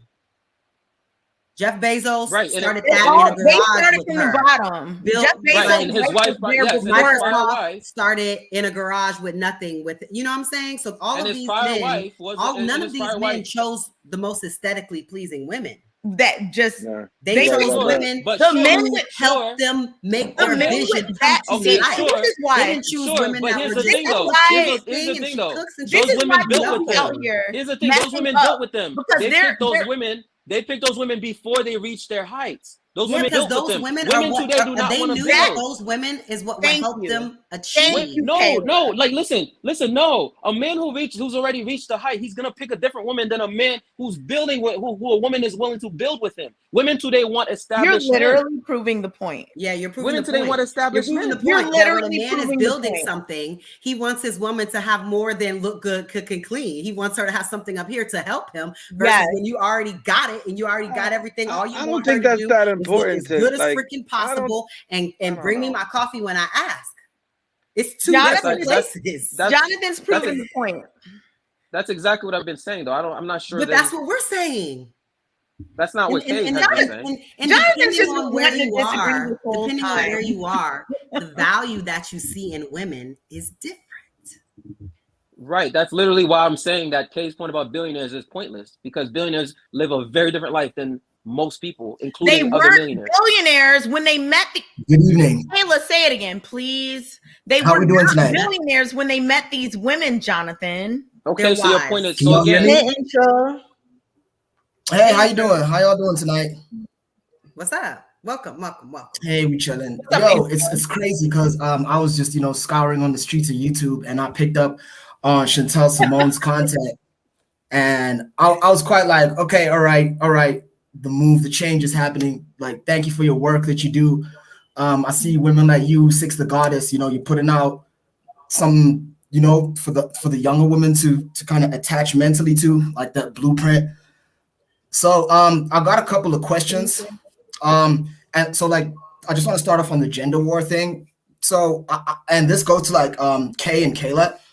So let me just cut it. So how do modern women conceptualize the relationship between them and men? Like in your mind, how does that operate and how does it work in terms of so let me make an example. If I go and work somewhere, my relationship there is the employee with the employer. So as modern women, how do you view the relationship between you and modern men?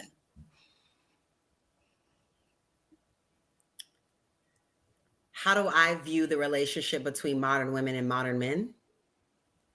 You, as a modern woman, how do you view your relationship or the context of the relationship between you and modern men?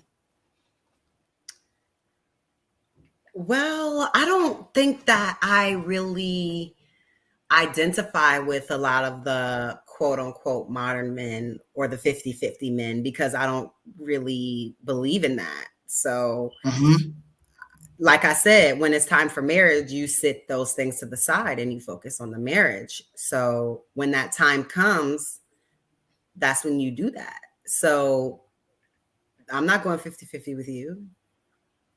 When that time, okay, you know what I'm saying? Like when we get a family and stuff, like I'm gonna be focused on the family. I'm not going 50-50 with you. You need to be able to take care of this. So correct me if I'm wrong. So in other words, you still somewhat believe in the traditional construct of relationship between like man and woman kind of thing. Yeah, when that time comes for a marriage. Is that prior to that, when you're single? So prior to marriage, you should be independent. So prior to marriage, are you? Yeah. So like my question is in terms of like the context, right? So hypothetically, if I look at women as quote unquote inferior to me, that is gonna manifest in some kind of behavior. So now my question to particularly like you and Kay is that okay, you say that your words say that okay, you want a man to be like 100% in marriage. Like however, like when we look at like the overall behavior, is that like how you behave and move through the world, is that what a man who is going to pay 100%, is he gonna not necessarily settle for that, but is that what he wants in a woman? I don't know if we're on the same men want page. to pay 100%. Kayla, no. I'm not talking about if men want to pay 100%. What I'm saying is, how do you view your relationship with the modern man? And okay, so you said you don't want to be splitting bills, right? So now to continue off of that is, do men who not want to share bills with women want something that you're offering, is the question at hand. I think that's the most pertinent question, because if I'm going to go and apply for a job, I need to make sure I qualify for the job. So if you want a man who's going to pay 100% of the bills, you need to make sure that you qualify for that man. Is that not like a fair assessment? What makes a woman unqualified for that? And what does this have to do with But that's in the feminine domain. That's a question. You're saying have to be qualified. What makes a woman unqualified for that? Insure, can I get some clarity? Can I ask you a question? Can you hear me? It sounds like you're talking about modern women demanding traditional men. Is that the angle you're trying to go into? Yeah, that's why I precluded with the question, how does the modern woman conceptualize her relationship with men? Because if we're gonna call it a stack, right, is that men are modern, women are modern, right? So our biggest issue now is, how do we solve our biological and our internal needs of pair bonding and starting families, right? And now the biggest issue that you usually hear is that men don't make enough money. There's like there's a myriad of things which I'm not necessarily going to touch into, but we kind of know the standard talking points is that the average man can't afford to take care of a woman in her entirety. So a man who will take care of you in their entirety, what are you giving him in terms of, okay, like if you're going to take care of a family in the United States of America, that's going to be at least, if you're the breadwinner, that's at least $150,000 north of revenue you need to be generating consistently. So a man who's making like $250,000 plus has, he's got his choice. You know what I'm saying? Because women are attracted to resources primarily, and then the physical, and then there's the hierarchy of what women want. But in the hierarchy of what men want, how you view? Excuse me? I said, well, I don't know. I think am I speaking vicariously through them? Are you living? Why do you care? No, I think that's a bit of a deflection, but yeah. But what's the exchange? What's the exchange? Because if we're talking about a gender war, right? There's okay, all right. But did my question come in? Yeah, I heard. Yeah. Okay, so what I think you're trying to say is, if you want a man to pay all of that, what is it what's your concession? Repeat that. I think I froze. What's your concession, right? Is that the general consensus that he's asking everyone? Is that if that's what I get from it? Yeah. If it's a man is paying paying for everything, what is your concession as the woman? I believe your concession as the woman is everything else. Okay, I didn't get that. Could you repeat that? Now I think there was a bit of a delay. Whatever it is he requires of you. I feel like every man, I don't know, he keeps coming in and out, but I feel like every man, like I was taught as a wife, you are to be your man's blind spot. You are to fill in the gaps. You are to, pick up the things that the slack, right?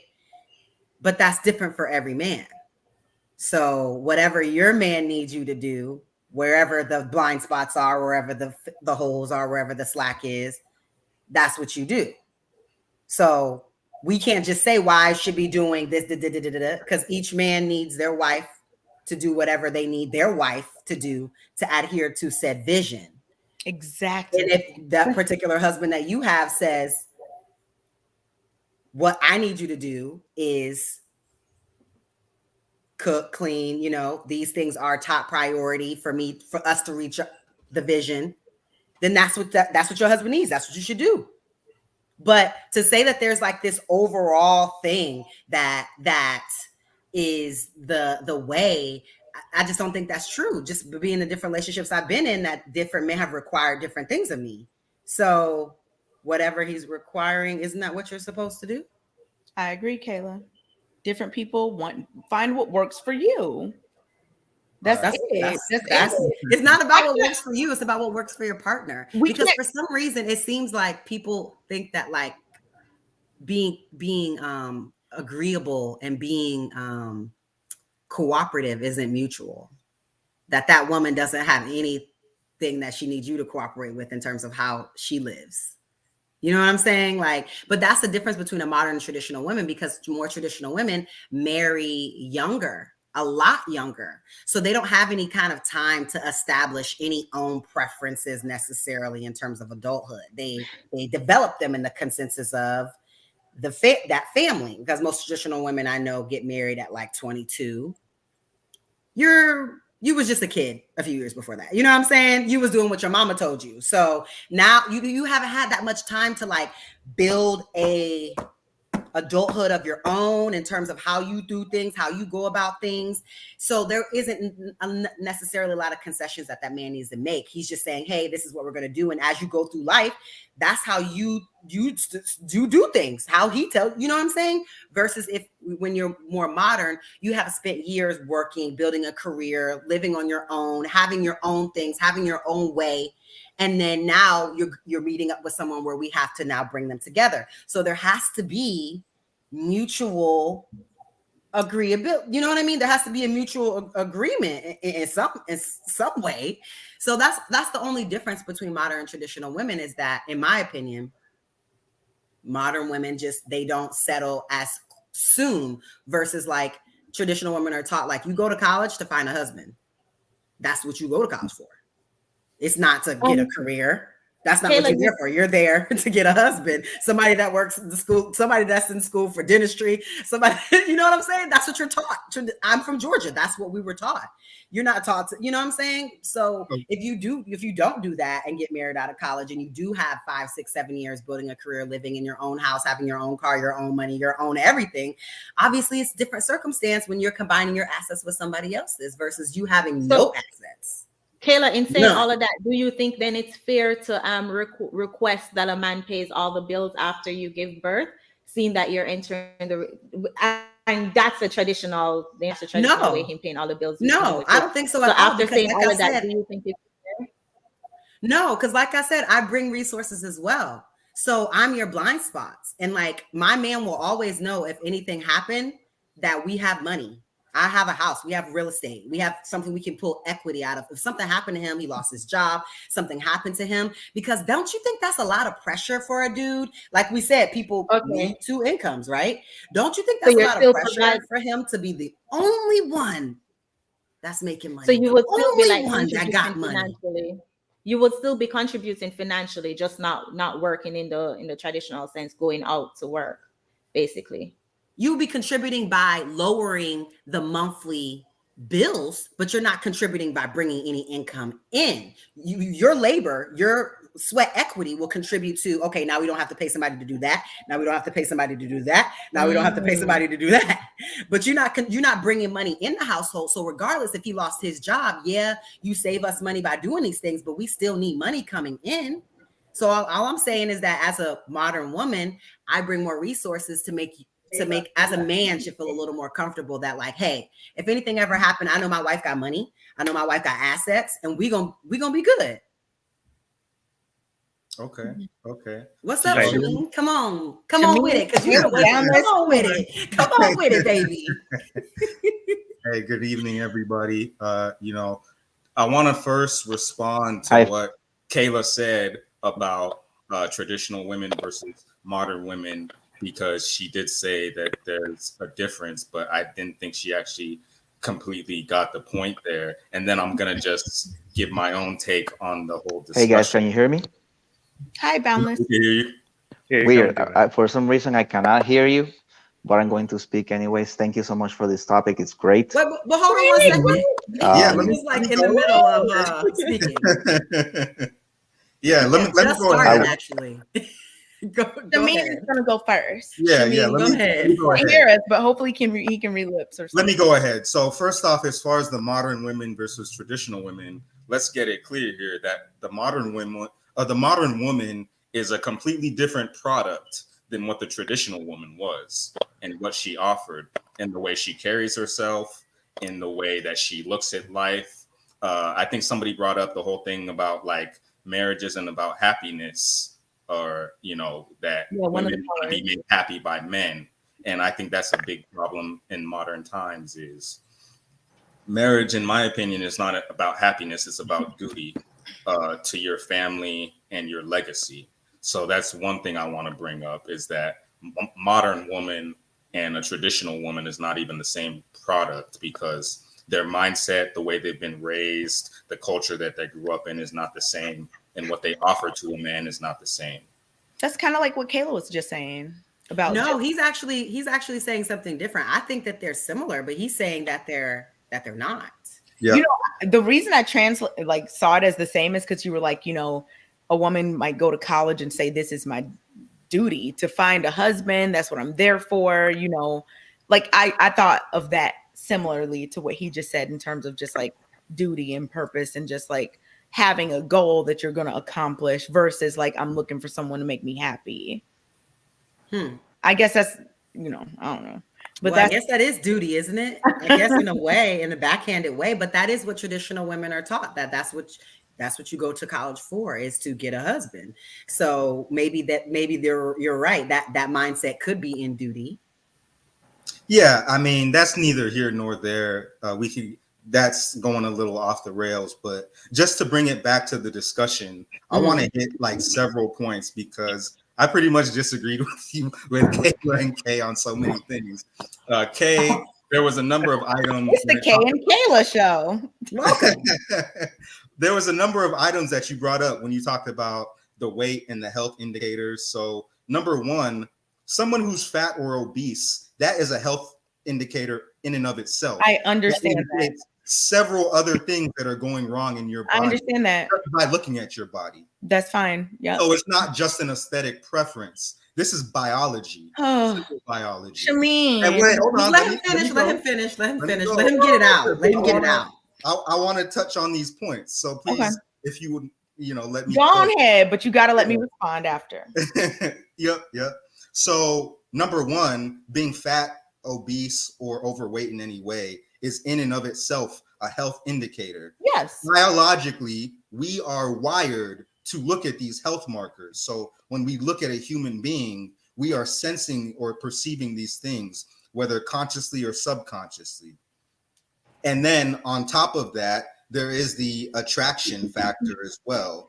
Of course, men, we want to get with a woman who looks good. But the thing you brought up, Kay, was, is there any other aesthetics that matter other than weight? And of course there is. Like what? Hair, nails, eyes, teeth. Yes, I agree. Things.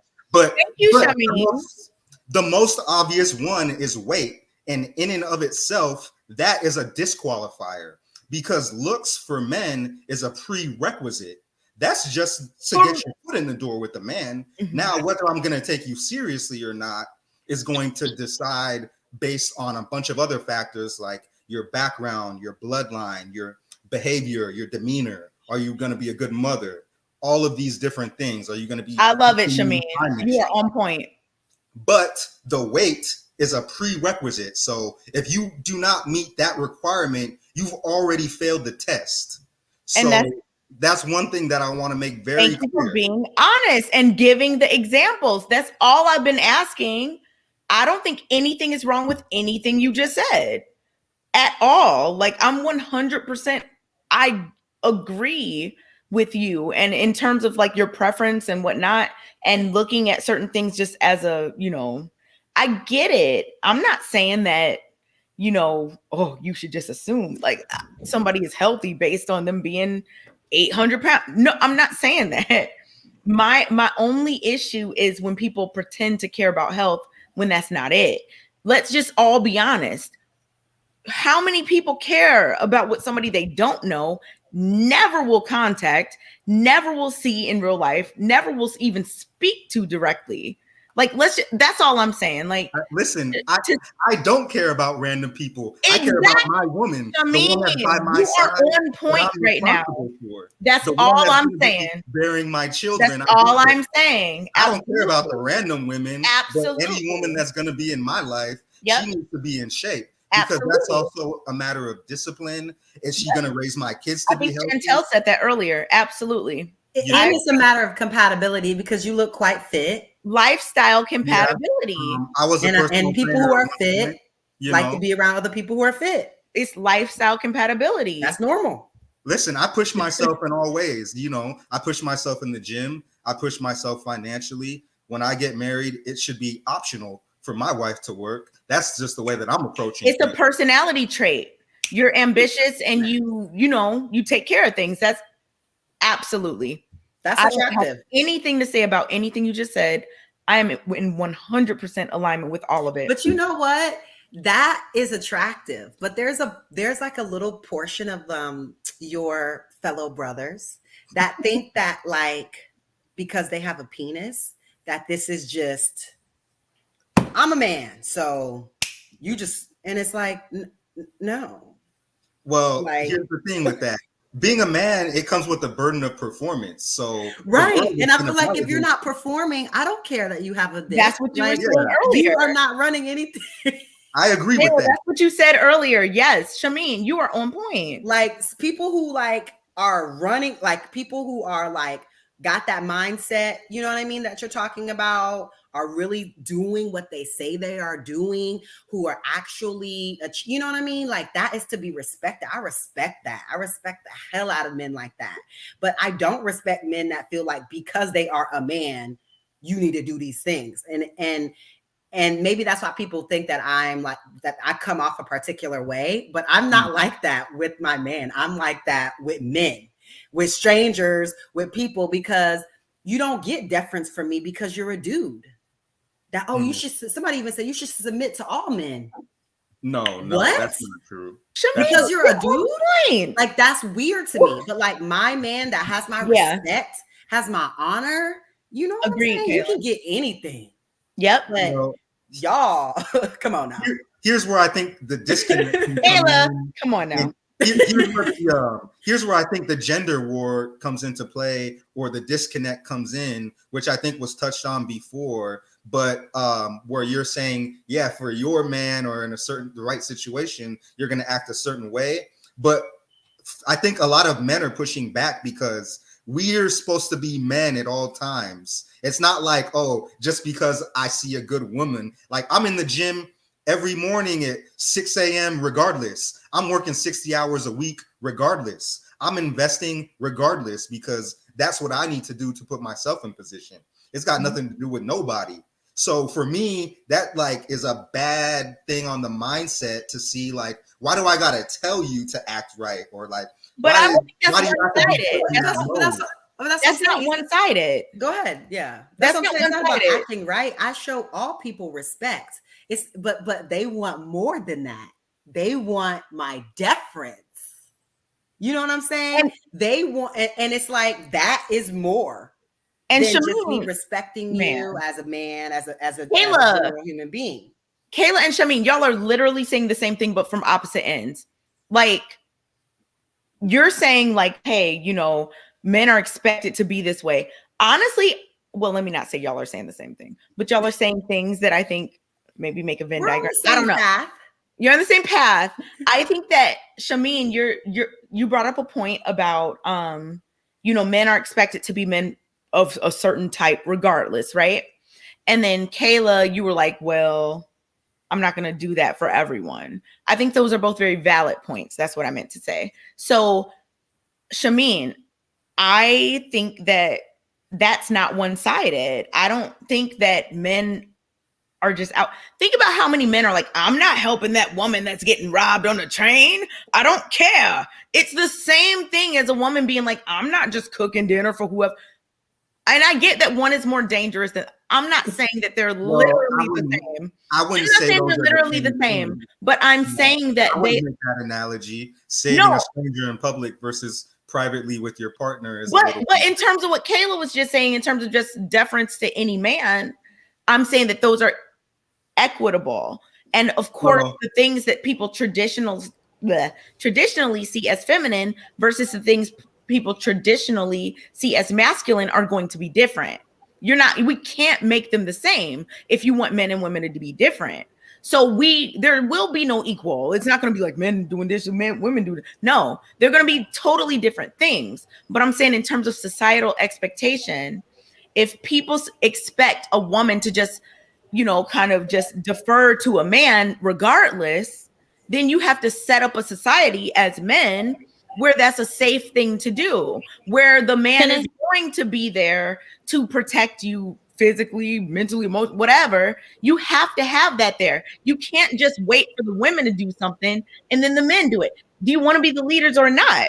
If you want to be the leaders, you have to set the tone. If you want the women to do something first, admit that the women are the leaders and let it go. You can't have it both ways. You cannot have it both ways. What, Chantelle? I feel like Chantelle got some smoke. I already can tell. Yeah, let's hear Chantelle. Because I can see where you guys are coming from, but I think of something like a car tire, for example, right? Kayla, correct me if I'm wrong, but did you mention the whole smiling at a random man, or did you say smiling, or did you say submitting? I said submitting to a random man. Okay. Where I believe submission belongs like in relationship. Okay, so let's replace submission with the word respect. All right, because I think it can go hand in hand. Can we all agree that respect and submission can somewhat? They're literally completely different things. No, submission is a lot more. It's a lot more. So let's say respect is just basic. It's a blind eye. Yeah. I like how Kevin. Lead me. I don't know where we going. Respect. Okay. Cooperative. They're totally different. We can't replace those words. All right, so let's say that we're saying we shouldn't submit or cooperate with every man. I know submission and cooperation aren't the same either. So let's stop focusing on the words that we're using and let's just try to focus on the point. How can we communicate if you're not focusing on the words we're using? Well, no. Let's not play semantics. We know what the spirit of what she's saying is. The spirit. Okay. Like we get it. Let her finish. Let's see where she's going with it. Okay. So just like how we're saying, I'm not gonna submit to every man just because he's a man. But at the same time, as a woman, if we're driving on the road and say we get a flat tire, we would expect a man to stop and help us. We would expect a man to, if we're getting robbed in the train, to say, hey, step in and help us. I think when men think of our talking points like, I'm not going to submit to every man, I'm not going to smile at every man, I'm only showing respect to man because he's my man, then they hear that as it being double-sided, because you are expecting for us to protect you. You are expecting for us to help you with your car tire. You're expecting for us to be a man, regardless of if you are our woman or not. So why not keep it fair and balanced on both sides? That's just what I've been hearing from the conversation you guys were having. I get what you're saying. I just don't think submit and respect and smiling are the same. Okay, thing. That's irrelevant though, because that wasn't the point of the conversation. Because I agree that you should respect and smile at every man, at every person. Okay. You should respect. And no, for real. I'm from the South. We do that. Yeah. You should say hello. If you make eye contact with somebody, whether we on the elevator, in a hallway, you should speak. You know what I mean? Like I am. That's where I come from. So I'm and even some people would consider me to be a little bit too flirtatious or like too nice. And like, why are you always talking to everybody? And it's like, because you're supposed to be polite, supposed to be kind. So I'm totally for respecting and being kind and being nice. But I think submitting is when I'm talking about it in the context of a relationship, meaning like I'm making the decision for your life and you're going to go along with it. That's what I'm talking about. Not just like, Well, So do you accept men as the leaders in society, like the leaders, regardless of if he's your man or not, he is a leader. So if you guys are in a situation together and you have a man there, you as a woman, do you acknowledge that man as the leader in that Not all situation? men are leaders or leading you But down a good path. So So no, to the point where a you guys random just, guy I don't know. No, I'm going to do so whatever I think is so best for my life. And so can you guys if I feel explain like the what, point? hmm? Can you guys explain the point that when you had said men are the leaders, so they should lead and not wait for women to fall into place? They should lead, but then as you said, not all men are leaders. Can you just Well, dive we into that a both little said bit more? different things. I said, Yeah, I didn't say that. She said that. I said the thing that if you want to be a leader, you cannot then put the burden on women to do something first before you lead. That's what I said. So do you have a question about that? Okay, but then we're saying, I'm talking about like the respect, acknowledging that men are leaders in a different situation. things, so we can't conflate. So in acknowledging that men are leaders in a certain situation, do we acknowledge that? And to say then, okay, to the point that we were just saying, to the point that the young man mentioned, if you're saying you're not going to accept every man as a leader, then why then expect a man to jump in and say, okay, she's in danger, let me help her. She needs her help with her tire, let me help her. And if we're not gonna see all men as leaders and above. That's for Kayla. But you know what? That's easy because I've had a flat tire and no, not all the men stop. I've been in a situation where a man has been berating me and other men just stand there and don't do nothing. So then there are men who are leaders who I've seen step up and come help, who I've seen step up and defend women. And there are plenty of men who just sit there and say nothing. So it's the same thing. Not all men are leaders. They're just. But then how does that influence how you live your life when it comes to men and submitting to men and showing respect to men? How does that, knowing that not all men are going to stop by and help you with your tire or help you in a situation, how does that influence how you handle your day-to-day with random men? I mean, it tells me who I can align myself with. It tells me who I can be around, who I can be vulnerable around, who I need to have my guard up with, where I need to watch my back, where I feel like I could be safe. It impacts that. Just like at work, I know there are certain coworkers where, I can let my guard down a little bit of things because if something comes up, they'll come by my desk and let me know. Versus other coworkers, I already know if something happened, they ain't gonna tell me shit. You know what I'm saying? So it's like I move accordingly based on who's there and based on who's proven that they're a leader and who I know for a fact is not. That's how I do it. Because I know if Ron's there, Ron's gonna look out. But if it's Miguel, he might walk right by and not say a word. And know very well and not say nothing to you and not even give a fuck. You know what I'm saying? So it's like you gotta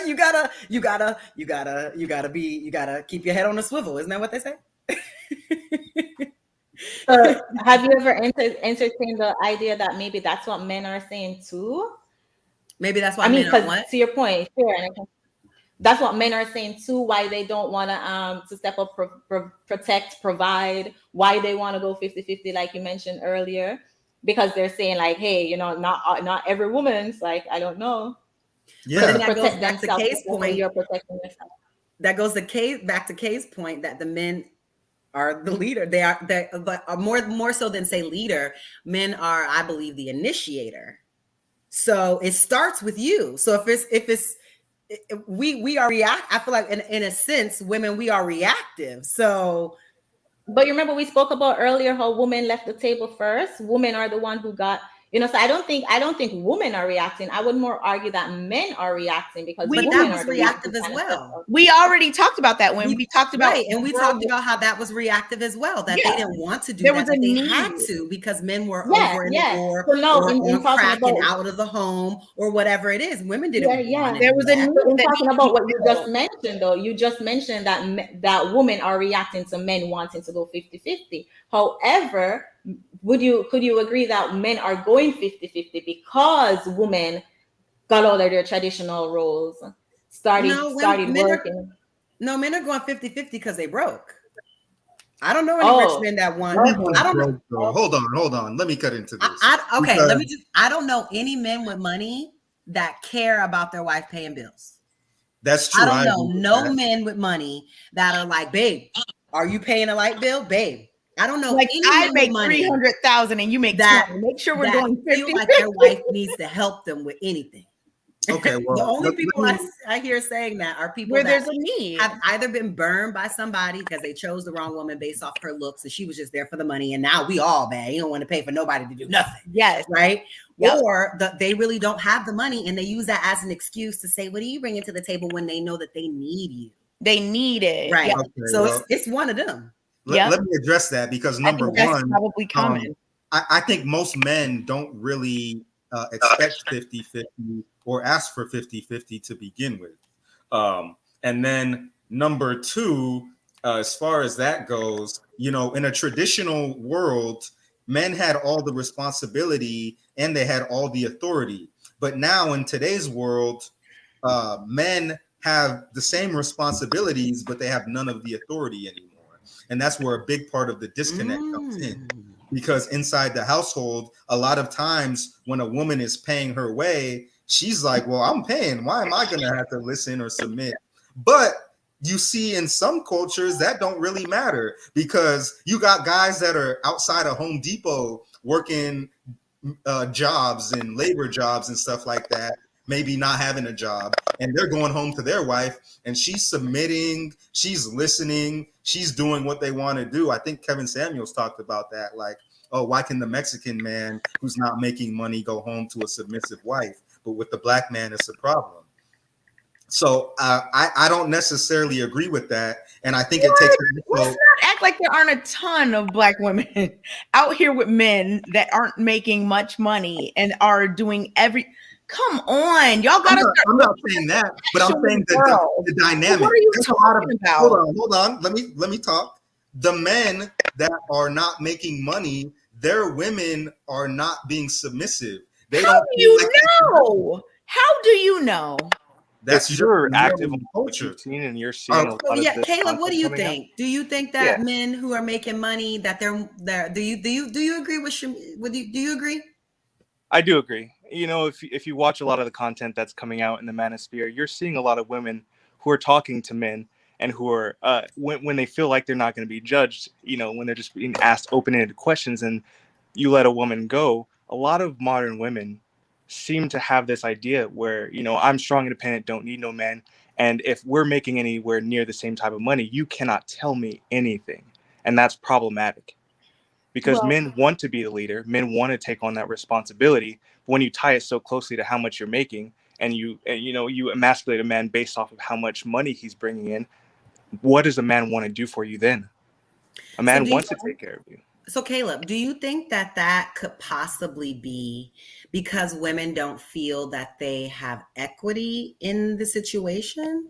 Like, okay, so if this is a situation, whatever it is, and you're running the relationship, and that's how it is, right? But you work in construction, right? And your wife is an accountant, and yet you don't feel like you should consult your wife on the best decision since she does this for a living, because you feel like you're the man. I make the decisions for the money. Do you think that maybe it's due to that some women feel like because you're the man, you need to make all the choices, even if you don't have the knowledge and the information, and I do, you need to make the choices? Because I feel like women who are in situations where their husband knows their expertise, comes to them for it, and consults with them, and then goes and make the decision, that they get more respect versus you saying, I'm the man, I make the decision, the money. It don't matter if I work in construction and you literally have a master's degree in doing this. Because I have a penis, I need to make the decision on this. Yeah, I would actually agree with that. I think that there's a big problem if, you know, the person who's supposed to be the leader isn't going to take the counsel of their closest person. I actually, in recent time, I've spent a lot of time speaking with my mom and my stepdad about this. And that's one of the big things is, in order to lead, you have to, the people that you choose to be around you, to be in your counsel, you need to take their counsel, you need to ask. But there seems to be a little bit of imbalance there at times, because what I see a lot is a lot of jumping in and a lot of trying to wrest control and wrest the pilot role from a man in a situation. You know, if he hasn't asked yet and he shows a pattern of not asking your counsel, then maybe you didn't choose the right man to lead you. But if a man is taking that leadership role, he's being the pilot, he's charting the course, he's going to ask you to take on these other things that he needs from you. He's going to ask you for your opinion. And, you know, I'm Christian, so I believe a lot in how the Bible kind of lays things out. And, you know, there's difference in the roles entirely. You know, it makes it infinitely harder for a woman to follow a man who just wants to brute force, just say, hey, this is what we're doing, you're going to have to fall in line. You know, leadership is understanding your strengths and understanding how to use the people who rely on you for their strengths. So, yeah, See, I mean, that right there, that, yeah, I'm with it. Nothing to argue about. With it. I just have the issue with the men that are just like, I'm the man. Well, y'all have been very reasonable. I know we're coming to, I know it's a lot to say, but we're about to wrap up. So, I mean, y'all, you know what, Shameen, I thought you were on point since you came on. Honestly, you were like, I disagree with you and Kayla. We agreed with you. Well, I think I did agree with you. I think there's sometimes just a misunderstanding, but there's sometimes just a misunderstanding. It's all good.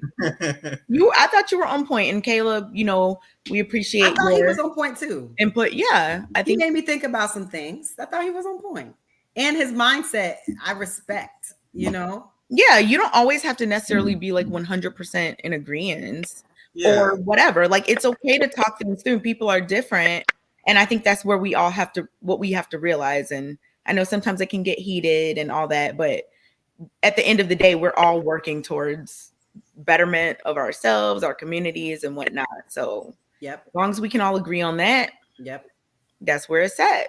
Yep. So, yeah, thanks y'all for thrive. But we appreciate you gentlemen so much for joining us, and we hope you guys come back and see us. Yes, yes. Yep. Thanks for having me on. Appreciate it. Well, ladies. What do y'all think about what the gentleman who visited us today had to say? I think it was a good conversation. I think it's a definitely conversation we need to have in our community. It's not had enough. And I don't know about you guys, but growing up, a lot of parents kind of not expose these things to us, the dynamic of, okay, paying the bills and you know, who's responsible. They kind of protected us and just allowed us to be our kids and not worry about you know, the finances and the responsibilities. So I think the more we have these conversations, the better it is for the Black community. Yeah, absolutely agree.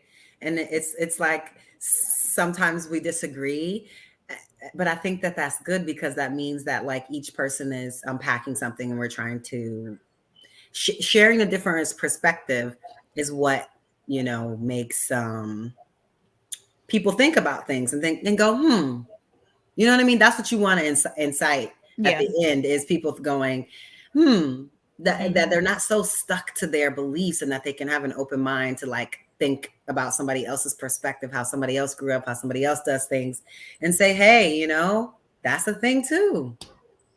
Yep. Yeah, absolutely. So I definitely love it. I'm glad the topics that we had today, they definitely opened up a lot of things. So I'm very happy with it for sure. Because I enjoyed your latest talk about. Yeah, Chantelle, thank you for coming on. It was great. Yeah, we appreciate it. Definitely good nuggets all night. Mm-hmm. All right. Yes. Make sure y'all are liking and subscribing and whatever. Yes, leave us a comment. Let us know. Eating up me and Kayla in the comments. We're okay. Yeah, they swear they're gonna get to us in the comments. Oh, that's cute. We will be back next Monday. Make sure you like and subscribe. Have a good night, y'all. Thanks, guys.